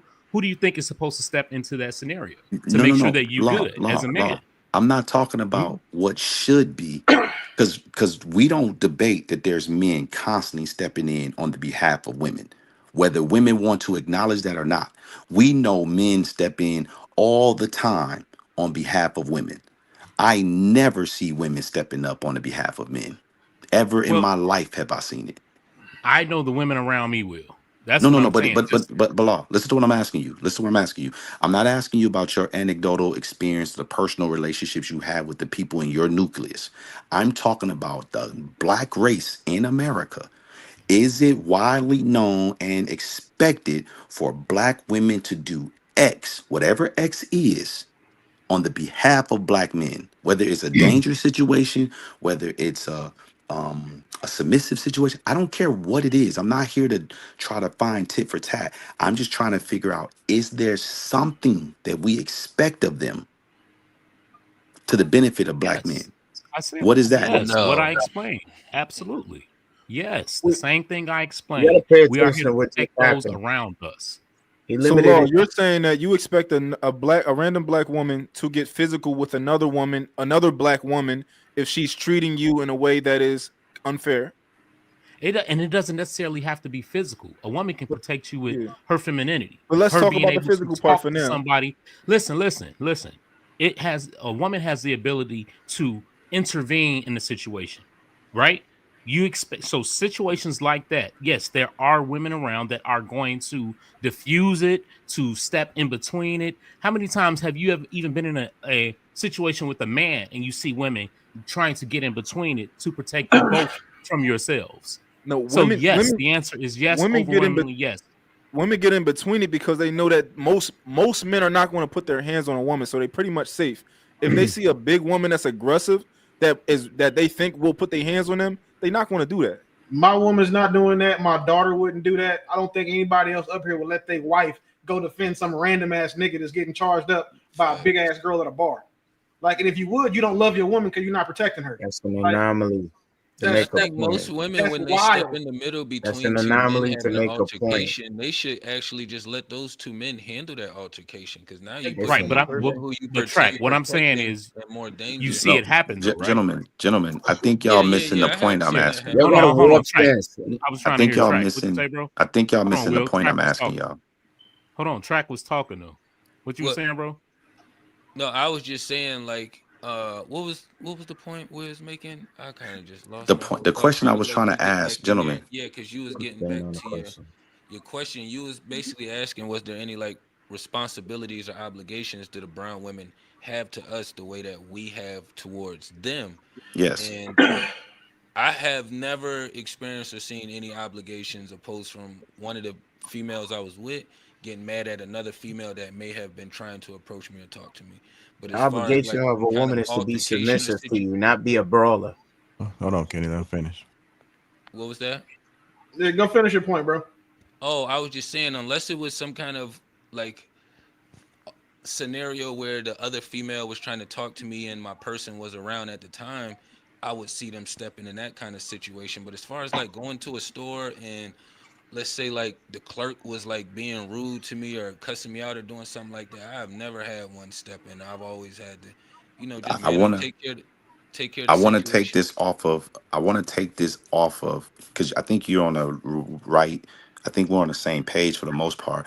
But I want to make sure we take this off of like violent encounters. I'm not asking should women step up and be physical on our behalf. Are you I'm not. asking like what duty do black women have to black men? The same as compared to the duty that they claim that we have Yeah, towards them to protect them? but a duty that's a benefit to black men, right? Because none of us, not one of us, would think we benefit from our woman stepping up to challenge a woman to any capacities to a brawl. Like I don't want my woman in any kind of fights, No, Yeah, that's yeah. agreed. right? So I'm never gonna be like, yo, that was to my benefit that my woman stepped up and handled that situation. What I'm asking, because I think I think it's to the benefit of women if black men step up to protect black women.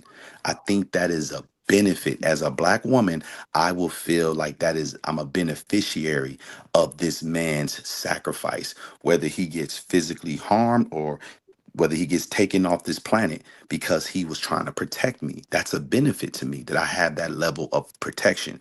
I'm asking, do black men have a benefit from black women in general that's expected of black women, that they're taught to do this, and black men can boastfully walk around and know that we have this trump card in our pocket, that we have this benefit coming from So black women? I got one. I got one. So I think the reason it's kind of hard to explain is because it's a hierarchy between Because it things. don't happen. It's Oh, not let I me true. was just just get it gonna out. say that Hold because we on, don't have any So let me finish examples. Hold on. Let them cook.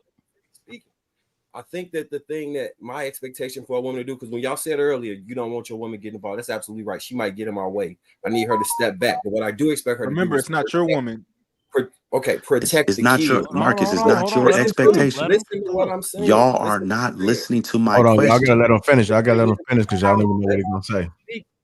What I expect my woman and other women to do is protect the kids, get them out of harm's way. I think that's a fair assumption. You've No, never I seen asked you, Marcus. I asked, what do we expect black women to do to the protect kids. benefit of black? Because listen, Marcus, not every man has kids, so Right. we can't make it about another person. It has to be about the black man. So What do example, we? kind of like referring to what you're saying right now. He basically saying like, do they have any kind of obligations towards this? Meaning, like, say we went into an all-white establishment, would it be the Mhm. brown woman's job to make us feel a little bit more at ease or uncomfortable, since they know that they would have that protection behind them to a degree as well? It doesn't have anything to do with any, physicality or getting physical or being harmed. But if I go into an all-white establishment and I see one black female there, I want to know just who. All right, here's one person that does have my back. I know she is gonna, just kind of make the Show environment, some if we love. can, make Yeah, it a yeah, little yeah. bit more at ease or more comfortable. We know that we can go to certain places or do certain things, and they're gonna kind of, you know, add their brown femininity into the mix to make us be a little I bit think more at most actually ease. would in that, but I don't think that's what he's talking about though. Let me I ask don't y'all think this there's an question, apples for and oranges with that based I off think if y'all hierarchy. listen to this, sorry, Marcus, I think if y'all listen to this question, then y'all can tell me if there's really something. As a black man, tell me what you feel you benefit from black women. Like, what experiences do you find yourself in, and you're like, yo, I know this black woman is going to respond in X way. Is That we're there not. anything you can think of? Are we talking about women we're with or not? No. Black women, period. Because remember, they expect men who they're not with to protect them. Oh, absolutely So nothing. can y'all think of one thing, if you're experiencing anything, I don't care what it is. I'm not here to pick and choose what it is. Shout out to me. I'm asking you, can you think of any kind of scenario you can be in? And if you see a black woman, you know how she's going to respond to it because she's been trained to do it. Hey, wait. I think we need to make a caveat for older black women because I do Muslim see sisters. a lot of older black women will step in and see Muslim sisters. a younger black guy going through something with someone, and they'll try to defuse or No, mediate. I'm taking it away from conflict and violence. Muslim Oh, sisters. if you take it away from conflict and violence, then my answer is still it's emphatically nothing. Yeah. And I Hey, think it's Kenny P interesting is saying. how So Kenny is saying. Go ahead, Kenny. We're not talking about Muslim Muslims, JR. We sisters. talking about black people. We ain't talking about Muslims. We're not talking about a religion. Talking about So I guess We they're talking not about black. black people because you're Explaining. So black. now let's clarify it. It's not that hard. If a woman falls under your submission, she's the one that keeps your peace. yeah. Your So we helpmeet talking knows about your every weak. woman. We talking about the Okay, ones that we're so not even with. so all women fall under that covering if they're trained properly, if they're if raised properly under those tenets. I guarantee you he can't tell you what it is. I guarantee you he can't tell you what he's talking about. If was a fifth, we all be drunk. You said if I, she's raised properly, if she was trained that way. Most black women don't submit to the men they have. Your Let alone question the was a ones they don't. question. Your question was a blockchain. question, and you're wrong. The majority of black women do submit to their men. There's a How small can you prove minority that? that How make can it you bad. prove Are that? you sure about that?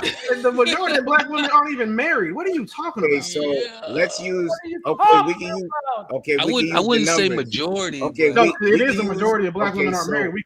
That's a statistic we okay, can look up. so that just so why did you even say that? Just to be polarizing? The ones that are No, successfully married, because they refute your fall under point. that covering. You don't have numbers to show on large masses that women aren't properly trained Who? or raised to Nobody follow the does. thing.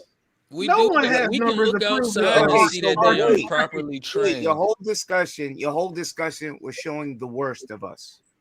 No, it's showing the average, which is the mean. No. Where are your numbers to justify? Since you're looking for numbers, what is the majority average? of black women aren't married. Average. Where Where can I find that for you? stat? Okay, In where can I find Google. that half of the women are bad? No, you can say that half of women aren't married. No one's saying that. No one's making. No. You said half of them do not fit the criteria. I didn't. What you said. I didn't say that in English. I speak perfect English, and you have an internet connection. I said that the majority of black women in relationships aren't submitting to their men. That's what I said in English. Rewind the tape. How do you know this?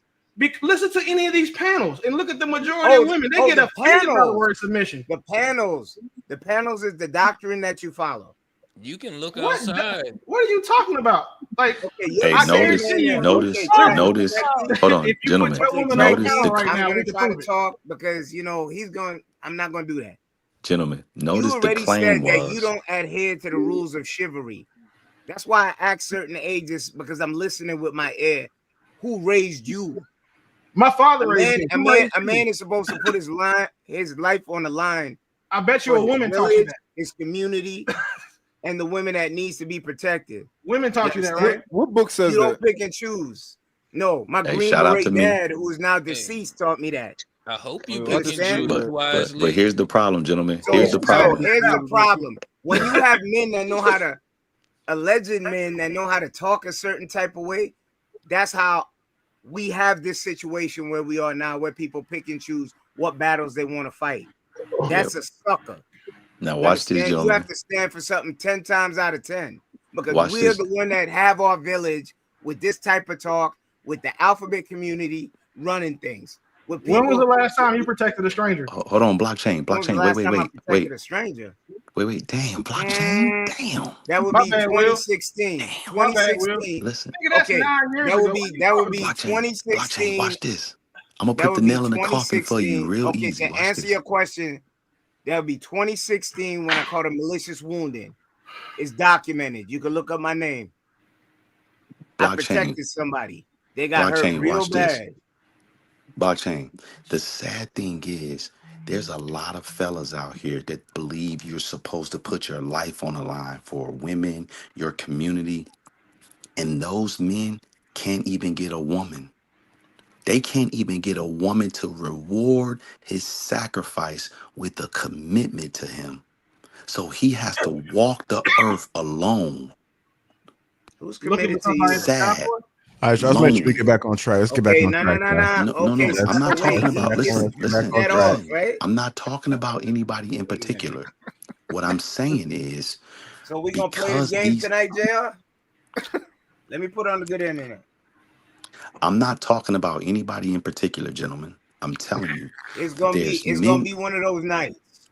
A hit dog gonna holler. Hold on. Can you let him know I'm not talking about nobody? Take off that Ameri hat. Show me how you invested. Take off that Ameri hat. Wait, real quick. Show me how you invested. What I got to do with this? I ain't even saying that. I thought he was talking to me because I was leave that money shit alone. What I do, yo? Leave that money shit to somebody else. That's not blockchain. That's not a tax service. Okay, blockchain. So leave that money shit alone. Intelligence.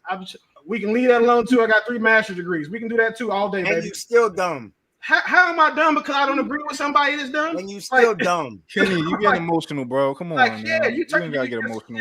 You're slipping, showing, bro. Still dumb. Tuck your tampon straight in and get back on topic, bro. I ain't got no tampon. Oh, you a free bleeder. My bad, bro.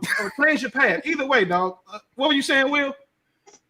I was trying to say that. Let me just fix this right quick. If we expect black men to go out here and commit the ultimate sacrifice, which is potentially lose their life to protect women who they don't know and protect a community of strangers, can we not at least expect that man to have the pleasures of having a woman share his bed with him, share his life with him, bear So his children? So, in what you're saying is the majority of these guys that are crash out behind vaginas not theirs is gonna die with dry dicks.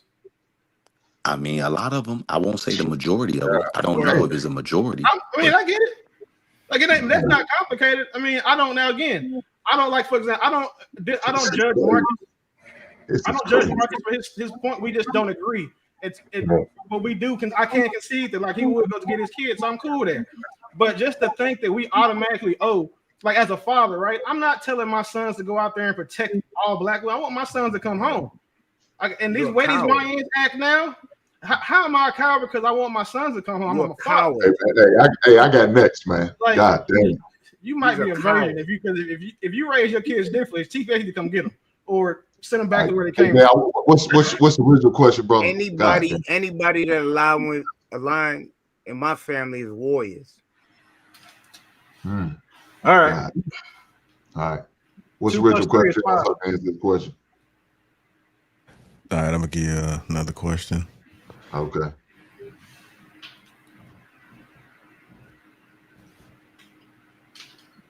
Wow. I lost y'all goddamn minds. These coward ass lily livered young bro. dudes You that said ain't your been daddy through was a shit. Green Beret. You didn't even join the military. Hold on, man. I can answer this question. Which question, y'all? So Okay, so when you start touching that, listen, I'm new to the panel, bro. When you start touching that, my dad didn't want me in the military. I got all the way up to ROTC, and he said, "Nah, congratulations, you were I done gave my pound of flesh." Bro, you should have been in the Coast Guard. You didn't even do nothing. You were in high school in ROTC, bro. What are you talking about? You didn't join. You didn't serve. You ain't seen that one. Wait. That's college. Young man, that's college. Young man, that's college. Did you go to the military after that? Yes or no? No, I didn't because my dad didn't want me in the military. All right. Let's go ahead and get back on topic. Like your daddy had some nuts about him. You didn't because you quit in college. I actually served. I quit in college. Let's get back on topic, man. Actually, I was robbing niggas like you. Kenny. After I left college, I was hustling drugs. Need to go rob a hair doctor. Go ahead. All right. It's gonna be a bad night for you because I'm gonna stay focused. Hey, I ain't gonna be on here all night, Kenny. As thick as them glasses is, I bet you will. Hey, Jay, what's the next question? I can tell you a coward. You bust a gun, you don't fight. You didn't do either. You're a civilian. I do. No. That's one thing I can show you. All right, y'all. I got about 6,000 hours in the ring. And I'm sure your father is proud of you for being a failure. Congratulations. Kenny and blockchain. Hold on, y'all. Hold on. Everybody worried about that. My daddy is Green Beret. Big Ant 11, $10 says, Will, if Reese is bad for the WNBA, then you bad for Lapeef. Stop it, bro. Dog, I saw that come in. Accountability partner, $10 says, per Google AI overview, Angel Reese overall field goal percentage in 2024 was 39.1%. Her in percentage from within 5 feet was 44.5%. On layups, it was 42.4%. Oh, she's terrible. AP again, $5 says, y'all, I'm putting it all on the line. I can't watch and stuff to just take it and not do anything. It ain't in me. AP again, $5 says, Will, I agree on your definition of consistent. I can't watch a woman get her ass beat by a man and do nothing, period. I don't know how y'all can. Put my glasses on and turn my head. That has contributed to the platform thus far. Hit that like button. Also, make sure you subscribe to the channel. One thing about that last comment, when you growing up in areas where it's so consistent like that, you're not gonna be able to jump into every single battle. Like I grew up because you already know what's going on. I'm 39 years old. It was hands-on with everybody. So to be able to jump into every altercation, I probably wouldn't even be here right now. I was raised around women who fought dudes. So me seeing a woman fighting a dude is not foreign to me. So also losing a fight is not the worst thing in the world at all. Like she lost the fight, cool. All right, let me go to get enough strangers. at a young Okay. age to know to be more mindful at an adult age. All right, let me go get Hank in there with this question. Hank, some people feel that black women are quick to make excuses for their behavior and struggles. Do you think this is fair criticism, or is it rooted in misunderstandings about the real challenges black women face? Yeah, you got to repeat that again. Some people feel that black women are quick to make excuses for their behavior and struggles. Okay. Do you think this is a fair criticism, or is it rooted in misunderstandings about the real challenges black women face? No, I think it's fair criticism. I do. I mean, look, some people love to use excuses. They call it the victim Olympics. They love doing that and making up any reason why they can't do certain things. Man, to me, I don't believe in making excuses. I need for you to come up with answers and solutions. Not no goddamn solution. We can't keep doing this. We can't keep blaming the white man all the time. Not every situation you can put on the white man. And are there a lot of situations with the white man got to blame? Yeah, I agree. We can't do it all the time. I think my man Corey said sometime eventually they're gonna get us. They're gonna be like the little boy that cried wolf. They're gonna stop listening to us believers. We can't keep doing that all the time. And to go back to answer the question, I think originally had about protecting. You know how I'm gonna protect them if I see a situation like that? I'm gonna call the police on. I'm just, hey, 911, y'all better come on down here because this heifer getting her ass goddamn whooped. So y'all better hurry and get down here for something happened to her. Because the last time I interfered with a situation like that, I almost got robbed. And once that happened, I said never again. Never again will I ever put myself in jeopardy and almost get myself robbed because I'm trying to help this heifer from getting a goddamn ass whoop. You live and learn. And it's just one of them things. Now, look, if y'all want to go out and jump in, good luck with that. I hope y'all make it out of the situation.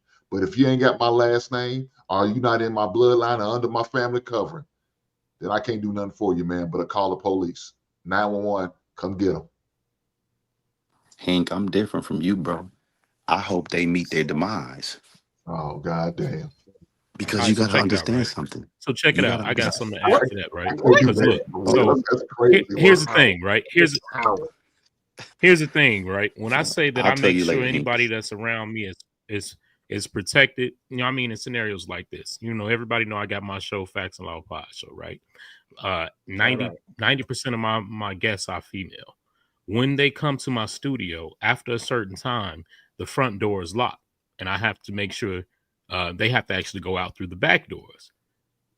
Me making sure they are good is me not only driving them around to the front and not making them walk through the alley to their cars. You know what I'm saying? But it's also just making sure they get away from me like they got to me. You dig what I'm saying? Because when you are in my presence, you're my responsibility. That's one of the main things I'm talking about. I'm going to make sure you I are can good. agree with that. I'm not going to let you walk outside, go down the alley, and now you get robbed or worse. And I agree who's with that that. on? It's on me. I agree with you. Right? We all That's agree with Because you. not I invited that's you not here. what we're You dig what talking I'm about. saying? I made sure, but I'm saying, but that comes from protecting black women. I'm saying in those type Right, of but that's scenarios, not what we're hold talking on, I'm not about. done, Will. What I'm saying is I'm gonna make sure you're good regardless if you're around me. If you got God Mexican forbid. guests, are you gonna do it for them? Listen, God forbid you Listen, pull up to my here's the show, fact. and Here's let's say a chick. dude pull up to the show looking for you. Hey, bro, you're gonna have to take that somewhere else. You ain't gonna do it here. You understand? I So, put myself in that scenario because I invited you to me. You were in my presence. You're over here due to me. So it is my responsibility. You dig what but I'm saying? So you have a just like I connection said there. before, if somebody's around me, you know what I'm saying? I'm going to make sure they're good. And I say our black women have the same responsibilities to us. Plain and simple. I don't disagree with the majority of what you said, but I want to highlight two things. One, the reason why you're protecting them is because you brought them there, so y'all are connected now. Which you should protect them. Like if you came to my house and I know I lived in a rough area, I'm not gonna let you go outside with all your jewelry on until they can say they can run down. I know better, right? I'm gonna make sure you get out the neighborhood. Or you said you take them and drive them around to their car. That's the same thing we do to women that come to the house and get smashed. Like we walk them to the car, basically. Which is what you're saying. No one is arguing against that. That's common sense, I would think, common decency for men. But what he's talking about is people you don't know. Me and you at the mall going to buy shoes. and we see a girl getting beat up, getting into a fight with a guy, or two girls fighting a guy, are you running over there to save them? That's a more fitting scenario for the question. Because everyone expects you to protect people in your house or that you with. Like everybody expects that. But if you go to the mall and you see a girl getting beat up, or saying two girls getting beat up by a guy, what are you doing? And do you feel that you owe those women your protection? I feel like that's a different scenario. That's a further removed scenario. Yeah, we're good. Then I think that's we a actually further agree removed then. scenario. Hey, Law, why are you trying to justify these guys to be standing around watching a woman get beat to death, going through friggin' qualifying statements? You understand? It's sad to see these young girls. No, we're not going to sit there and watch. We're going to keep going about our business. You don't want to stare and make it obvious. You want to just keep passing. So you just like, going, oh, you know, when you see somebody fall, and you like, oh shit, I don't want to look, so they see me and start laughing. Why you walking away? You hear You just I'm keep gonna call the going police like you for never it. even saw. You just look, walk you think away, to you yourself, hear her oh scream, shit, she blood getting getting her ass whooped. You keep into her on life. walking. No, don't make eye contact. I got Because you. then Don't you make gotta eye get in there. contact. It's all Don't fun and make games. eye contact. Marcus proved the point earlier. You never know It's how many all niggas fun got and guns. games. So you go over there try to break up a fight to a nigga that's strapped, and he fighting two girls. See you trying to help them. Now he, again, as a gun advocate, he has a legal defense to shoot you now. Like, so that's what I'm saying. Like, it sounds good, right? In theory, it sounds really good to just go out here and protect people all willy-nilly. Sounds great. But in practice, like, I give it to Marcus. He said that he felt like a coward, and him admitting that out loud, I will never ever dispute that, because that man said how he feels and it's valid. But to think that you just gonna walk up on a regular dude who's fighting two girls and then you being the right, it's not gonna happen. Because now when the police get called, you are an aggressor. It's three people against one now. And like the optics of that won't never work in your favor. Like, and that's the stuff that I think about when I see this. Like Mont said he'll call the police. I told you I'm putting my shades on and walking about my business. Bro said that he's gonna turn his head and go the other way. But just to think that the black women are just owed us risking our lives for them, that's just not realistic to me. Okay, you young. So where'd you grow up? 41. What are you talking about? I mean, young. You young. Oh, well, that's why you. Oh, okay, cool. What are you, 50 something? Okay, so where'd you grow up? Dallas, Texas. Lawn, grass, house, projects, where? I'm from the worst neighborhood in Dallas.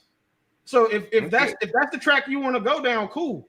No, I'm asking questions. I need to learn more about you. Why you hold these stances? Father in the worst neighborhood in Dallas. So now raised by a single what father? Single father. So now what's your single point? Father. Right. I got a question for you, Black man. Gun toter. Like I'm saying, I'm strapped now. What are you talking about? You strapped now? What, like, get to the point. On a panel? Like, it's got to be a point of stuff while I'm in my home. Wait, you strapped now on a panel? What are you? I feel like I'm arguing with a woman right now. What are you talking about? That's the second time you called me a woman. No, I did not characterize your behavior as one. All right, let's go ahead and get back on track, y'all. I don't think we're going over that. Go ahead, Marcus. You had a question for blockchain?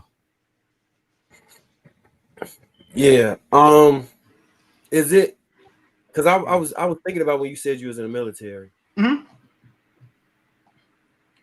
Is the directive of the military at the same level? Like, so consciously, right? When you think about people that you have to protect, right?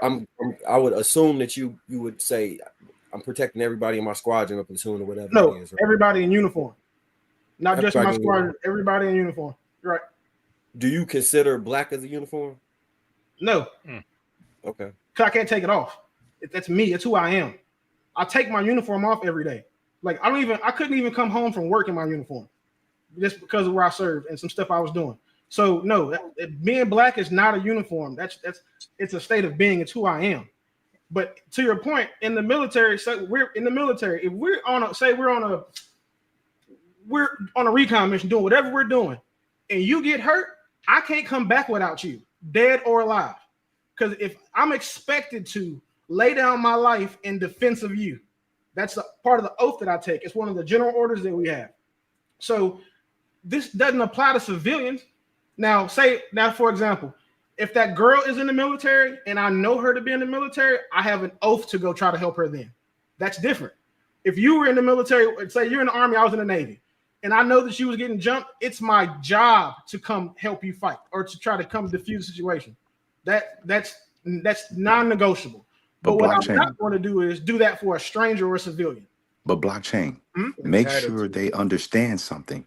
See, the beautiful part about what you're saying that you're not saying is that those other personnel are supposed to do the exact same thing for you.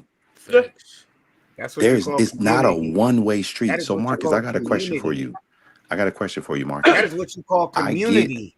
I get that it's in you to do what you're willing to do. And I'm not going to tell you that it shouldn't be in you. If that is innately who you are going to struggle at night when you don't live up to who you are, whether it ultimately ends up in your demise or not. It's who you are. So you have a son. Are you going to try to ingrain that into your son? Or are you going to allow your son to not be that if it's not innately in him? If it's not in him, I'm not gonna force him to be But courageous. but but so think about this. You So from the if crib. the other gentleman, let's say you and some of the other crash test dummies on this panel who You call are us willing crash to test do dummies. We got to start calling y'all cowardly coons or some shit because that's y'all cool, just right, right. So Just cool, coward. You don't got to throw the other. You ain't but got to hold give us on, two let me names. hold on, gentlemen, hold on. Listen. Y'all already are calling us cowardly. Call Y'all us crash already test so I'm spectators. gonna call you to hold on, your listen. face. He was a Y'all coward. hold on, y'all already telling us that we're cowardly for not doing such a thing, and we're accepting that. We're not mad that y'all calling us that because we don't think we're cowardly whatsoever. We don't believe. That's the sad we don't part. think. I said that I'm whatever y'all's perspective is y'all's, but for me, I would feel I personalized it to be Right, but specific. people have called us cowards for not being willing to do it. So here's what I'm saying. What is the purpose of a crash test dummy? Hink, I want you to hear this because this is what I wanted to clear this Crash up for you. test dummy. They used to put Marcus, what those is the inside of cars to Marcus? see about Marcus, impact. Marcus, That's what where is the crash test purpose of dummy a crash originated. test dummy? Back in the 70s, they used to put them inside of cars to test I'm impact. not I And they don't used to I take don't readings acknowledge the off of them. person who's talking, so I need to That is hear before they Marcus's started growing That's a bullshit fair ass goatees. Marcus, I need to hear from you, bro, because that's that's a fair I statement. He wasn't said it listening. was I'm the same sorry. thing. I wasn't listening though. I'm sorry. Could you tell me? Test out cars to test out the safety of cars. That's where the crash Okay. test dummy Okay, started. so And They used to crash put test man, dummies started in 1940, not so 1970. But listen. again, just So making a up shit. crash I'm test glad I'm dummy. glad you looked it up. I'm glad you looked it So up. so a crash In test dummy is 1970s, I was supposed there. to You wasn't even in your dad's nuts. so a crash test dummy is supposed to absorb impact, right? And we're supposed to observe what happened to the crash test dummy so we can then make adjustments to minimize the need for a crash test dummy. We they study crash test dummies to evolve safety features to make sure that other people aren't the victims of the results of what that crash test dummy experienced. True or false? Absolutely true. That's true. However, we don't accept the label of crash test dummy. That's something you assign. So Say that again. I you know mean, what you I'm can saying? call us You're crash not. test Hold on, spectators, y'all. bro. Hold on. I can't hear him. What you say, Marcus? I said that is true. Your characterization of what it's used for and the benefit or non-benefit of it is true. However, we don't accept the label, so making that point is No. inconsequential. Okay. You don't have to accept the label. Cool. But Insult understand you in something. broad Uh, daylight. und- Remember What? me saying that these before, Marcus? gentlemen, y'all don't know that there's history there, and he wants me to respond to him so bad. He wants my attention so bad, and I'm Attention not seeking giving it to behavior. him. Hmm. So I'm trying to get through this. Look, so Marcus, understand if we remove the term crash test dummy so it doesn't sound insulting, the point still remains. There's experiences that people go through, and onlookers and observers learn from it, and they say, we see that when women who tend to be in these situations are women who tend to garner this type of outcome.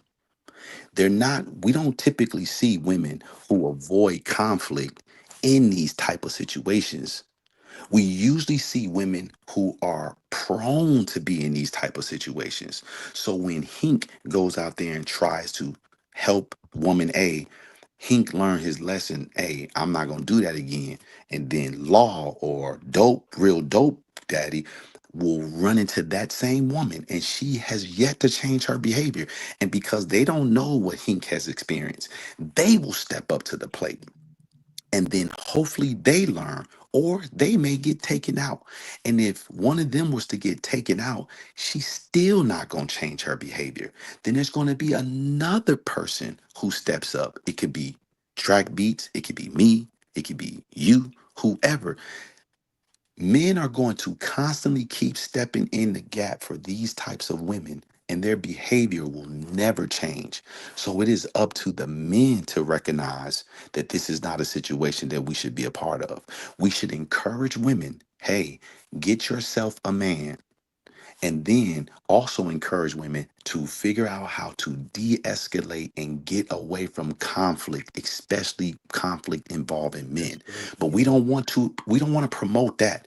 We want to shame guys for wanting to go home to see their family and not being involved in conflict that has You need nothing to to do be a with them. litigation lawyer with So this I'm not bullshit. shaming anyone for wanting to go home because I Well, understand. we Like I as say, a society, not right, you. right. And I agree with this the statement of we should Pass the encourage women bag. to operate with respect, to not engage with men violently and physically and all those things. It's no argument in regards to that. I'm not saying let's cape for bad behavior and XYZ. I'm strictly speaking to the point of it's just something in me. Like I just can't watch somebody a defense like it's just not in me, bro. Marcus, I have a question for you. So, would you consider this to be a traditional value? This idea that you feel like men should step up physically whenever they feel like a woman is in danger, or we just have this inherent responsibility to protect all women? I wouldn't say it's necessarily traditional because nobody taught me that. But would you, if you just being reasonable, do you think that that's something that's Traditionally, yeah, yeah. of a man, right? Yeah, I would say traditionally that was the role, Yeah. but I wasn't taught that. Yeah. It's just something that I got you. I always felt that way. People with that mindset are good for the military or for like protective roles because you're the guys that are going to run into that burning building without having to be told to. So there's nothing wrong with that being in you. So again, I don't want you to feel like anybody is saying you're wrong. It's just the application that we disagree on. That's all. And I understand wanting to be that way. Like, hold on, I'm my bad, Law. I wanted to finish real quick. Oh, you got it, bro. Keep going. I understand wanting to be that way because I think at one point we all were at some point in our lives. Maybe when we were a little bit younger and then we kind of got older, started thinking a little bit more. I understand that. But like, what is some things that women are traditionally still doing? Like, what is for example, it's a thing called etiquette around women. Like, you know, if women are around or kids are around, as men, we like, yo, you know, kind of watch your language, right? Do most of y'all do that for the most part? Like, watch your language. A lot of guys feel like that, you know, watch your language. But if we go to the gym and we see half naked women and we like, hey, you know, I'd like for you to have just a little bit of etiquette and for me as a man and kind of like just change your outfit up a little bit, cover up a little bit. They'll look at us like we're crazy. So I just would like an example of how women are something traditional that women feel like in mass that they should be doing. At this point now, I don't think there's a traditional role women feel like that they need to in mass that every woman would agree that they not need even a role, just a characteristic.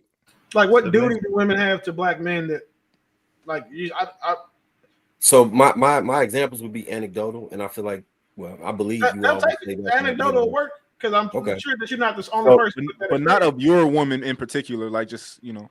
So most of the time when I see black women out, they are friendly to me. Most of the time, 96-98% of the time. If it's like a return or something at a desk, they usually gonna give me the play, and if it's past the date, they'll give me a pass. When I get served at restaurants or whatever, they're damn near overly flirtatious. They're very bubbly and kind. No, that's because you look like you tip good. whatever the reason is, anecdotally, that's how my experience has been with them. Now, Marcus, these things that you are mentioning, I wouldn't consider to be traditional roles of women. Right. I'm just saying I stepped away from the traditional point because I said this would be my anecdotal experience and you wouldn't view them as traditional. But I will say in general, so Law, he hosts in-person podcast events, right? And JR does as well. Yeah. We'll be on the panel and it might be back and forth, and you might see some of the most contentious women you could think of. And then you get in the personal space of these women, and they are catering to the men in the spaces. Can JR and Law attest to that? Facts. See, I think we could all, even without the panel, know you could be contentious with a woman and then blowing her back out later like that. Well, not even on a sexual aspect. I made it extreme, but I was just being funny. So, yeah. You know, Marcus, I think even if it just came down to like, if men were like, hey, we'd like women to have a little bit more etiquette for men, and within etiquette, if you guys could just cover up a little bit, if they just would acquiesce to one thing, I feel like a lot of the men in the world would be like, all right, I'm down. I'll sign up. I'll be a crash dummy. What would that one thing be? It could just be that. Like, have some respect as far as like if we say something as men, because it's this thing called having respect for women, right? Like you might do something and be like, oh, you don't respect women. It's not a thing about respect for men isn't a thing. Oh, you don't respect men. You've never heard nobody say that, right? Because for whatever reason, it's a traditional thing to have respect for women. If women just kind of listen to what we said and when in terms of certain things like just dressing, just be a little bit more. We're not asking y'all to dress like nuns, a little bit more modest. I feel like most men would probably prefer that in the gym or something like that. If they would just acquiesce a little bit to certain things, I feel like most men would be like, all right, I'm down for the cause. That's only over here. Globally, women fall in line. Globally, women fall in line. The hierarchy is adhered to. Over here is different. Globally, they fall in line. Yeah. I've lived in a couple other countries, especially in Europe, and I don't think that's accurate. In Muslim countries, they do. In Asian or Japanese, like it probably just depends on where. Let him keep going through countries. Asian and Japanese countries, they're out of line. They don't follow the hierarchy. I literally just said that they do. Before you interrupt. So you said Muslim, Asian. Asia's a large ass place. So not Europe. I said Asian countries, so that entails the countries that comprise the continent of Asia. Okay, you just want to be an antagonist. In Europe, they don't. On the continent of Africa, that's not the case in most of those African countries. What are you talking about? Name the countries that the women are out of line. We don't live in Africa and Asia and Australia. Kenny, we live in America. Like first, before we had this conversation, do you have a passport? Yes, I do. All right, cool. I just want to make sure that we're on equal footing. So having lived in these places, equal footing is having a passport? No, that you can actually speak to something intelligently and not just speculatively. That's all my point. Speaking to something intelligent, not speculative. And not just speculative. It's just not speculating. I don't want to argue or debate conjecture. Living in these countries, as I have, there's not in Europe, women are just as. You went back to Europe. I asked about Africa. Africa is the continent. So pick a country on the continent you want me to talk about. South Africa, women are definitely not like or severely westernized. Canada, that's 50, what is that? 50, 52 or 54 countries in Africa. You just went to South Africa, right? Yeah, that's the last one I went to. And that's the only one that I've lived in. So again, okay, so there are 50 something more. Right. There's 50 something more in Africa. And you have lived in experience in 0 of them. I have lived in experience in 1. How do you know that? How do you know? Because you didn't, you would have led with it. It's an easy. I wouldn't have led that. I know that there's 50 some odd countries. No, because you don't want to. I won't give you the benefit of the doubt that you don't want to get cooked any further or sound stupid. So I just assumed that if you had lived in experience, you would have also offered that to the third woman is Zulu. The third woman I dealt, and she works for Vodafone right now. So I've been to South Africa. So you sleeping with someone? You would want to ask. What are you would want to ask before you look foolish up here. I don't need got a lot to more ask. years in life than you. Yes, your parents didn't have an abortion way before mine did. Congratulations, champ. That doesn't mean anything now. Like you're 50-something years old. You sound dumb now with 3 masters. What about an abortion? The only person I sound dumb to is somebody who didn't hear what I said, which must be you. So no, you're older than me and you have more. You have more Oh, time on God. earth than me, but I've done more in my 41 years in life than you will do in your entire life. So as And far as living abroad, how do you qualify that? Don't do it, Kenny. Don't do it.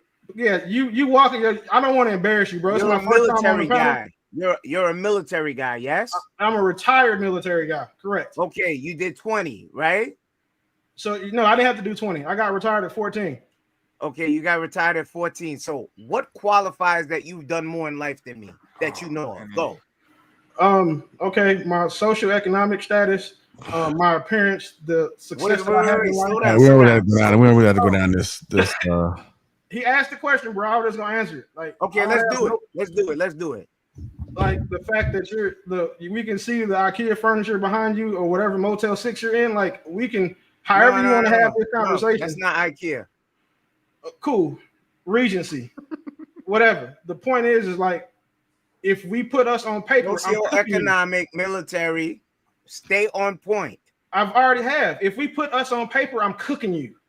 And the No, only you're thing not. that you got on me is a felony. Congratulations for that. No.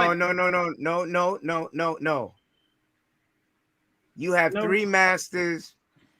I have 1 BA. Congratulations. I've worked for a communications company 29 years in July. That's cool. You're an employee. I'm an employee. I'm a 9/11 okay, you were an employee for the government yourself, so shut up. I'm not now. I have 140 you employees. Worked 14 years. You were an employee for the government, yes? And you were an employee for 29 years by choice. So you've been trading your time for money for 29 years. Okay, yes. So here's the thing. I have financial licenses. Do you? I have $1 million. Kenny, I'm telling you, like, you can't, you won't win here, bro. Like, no. The military paid you. The military paid. Take money out of it. Take money out of it. You can't take money out of it because you just mentioned 29 years of life. So again, bro, you work for somewhere for 29 years. I've been employing people for 10. So I sign paychecks. You collect paychecks. Are you sitting on M's? All right, let me get to these super chats, y'all. Listen, I see how quick you shut up. I don't have to. Oh, hold on, y'all. We can do it. At 45. We can do it. For you, I have seen it. If you soft, just say it. It's okay. If you can watch a woman get her ass beat by a man yourself. Yep. And talk about it. Con 199 says, yeah, I sound cooler than Toby. Get him, bro. AP $5 says, I'll never agree with y'all, but you know what's funny? I haven't been in a situation where I had to do that in a long time. AP again, shout out to the sponsor of the show, AP $5. De-escalation is protection. I can't just sit and watch. You're no man. This nigga's emoji has a double chin, bro. Tell him to shut up. Yes. Like AP, that's the homie, man. I love AP, man. AP $20 says, block of Sherman, you from the cliff or south side? If not, you just lied, my guy. Don't sit up here and lie. You was one of them dudes that cracked jokes in school and then ran home off the school bus. Keep it 100. If it make you feel good, bro, it's all. I'm telling you, dog. You making light skinned niggas look bad. You can't to argue with strangers. Sometimes you have to mind your business and make it hard. You know what you say. You accountability partner $5 says that's how I know Block Sherman is a goofy kid that could choke folks but had no hands. It's back and forth. It's goofy, Kenny. I'm having a back and forth with the goofy. I agree. No problem. I think everybody has contributed to the platform. Hey, Jill, I think I found the first one I want to do the Lapeef boxing with. Cool. Okay. Well, you can't bring your gun in the ring. I don't know what the Lapeef boxing is, but whatever it happens, if anybody would like to get in the ring with me, I am not running from smoke. So that is cool.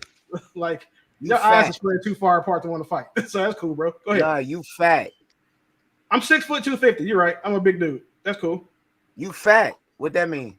All right, so I'm gonna go ahead and close it. Let me go ahead and close this show out, y'all. I thought you had another topic. Yeah. Nah, man. I thought you had another topic. No, it's at that time right now, man. It's at that time. Damn, give about bro, you want to get in the ring with me and I'm fat. I'm with it out. Thank you guys for tuning in to King Talk tonight. Hit that like button. Also, make sure you subscribe to the channel. You guys, hold on, Kenny. Hope you guys enjoyed the show tonight. I did want to tackle this a little bit more, but we have reached that mark. So make sure you share the stream and catch us next time. We are out.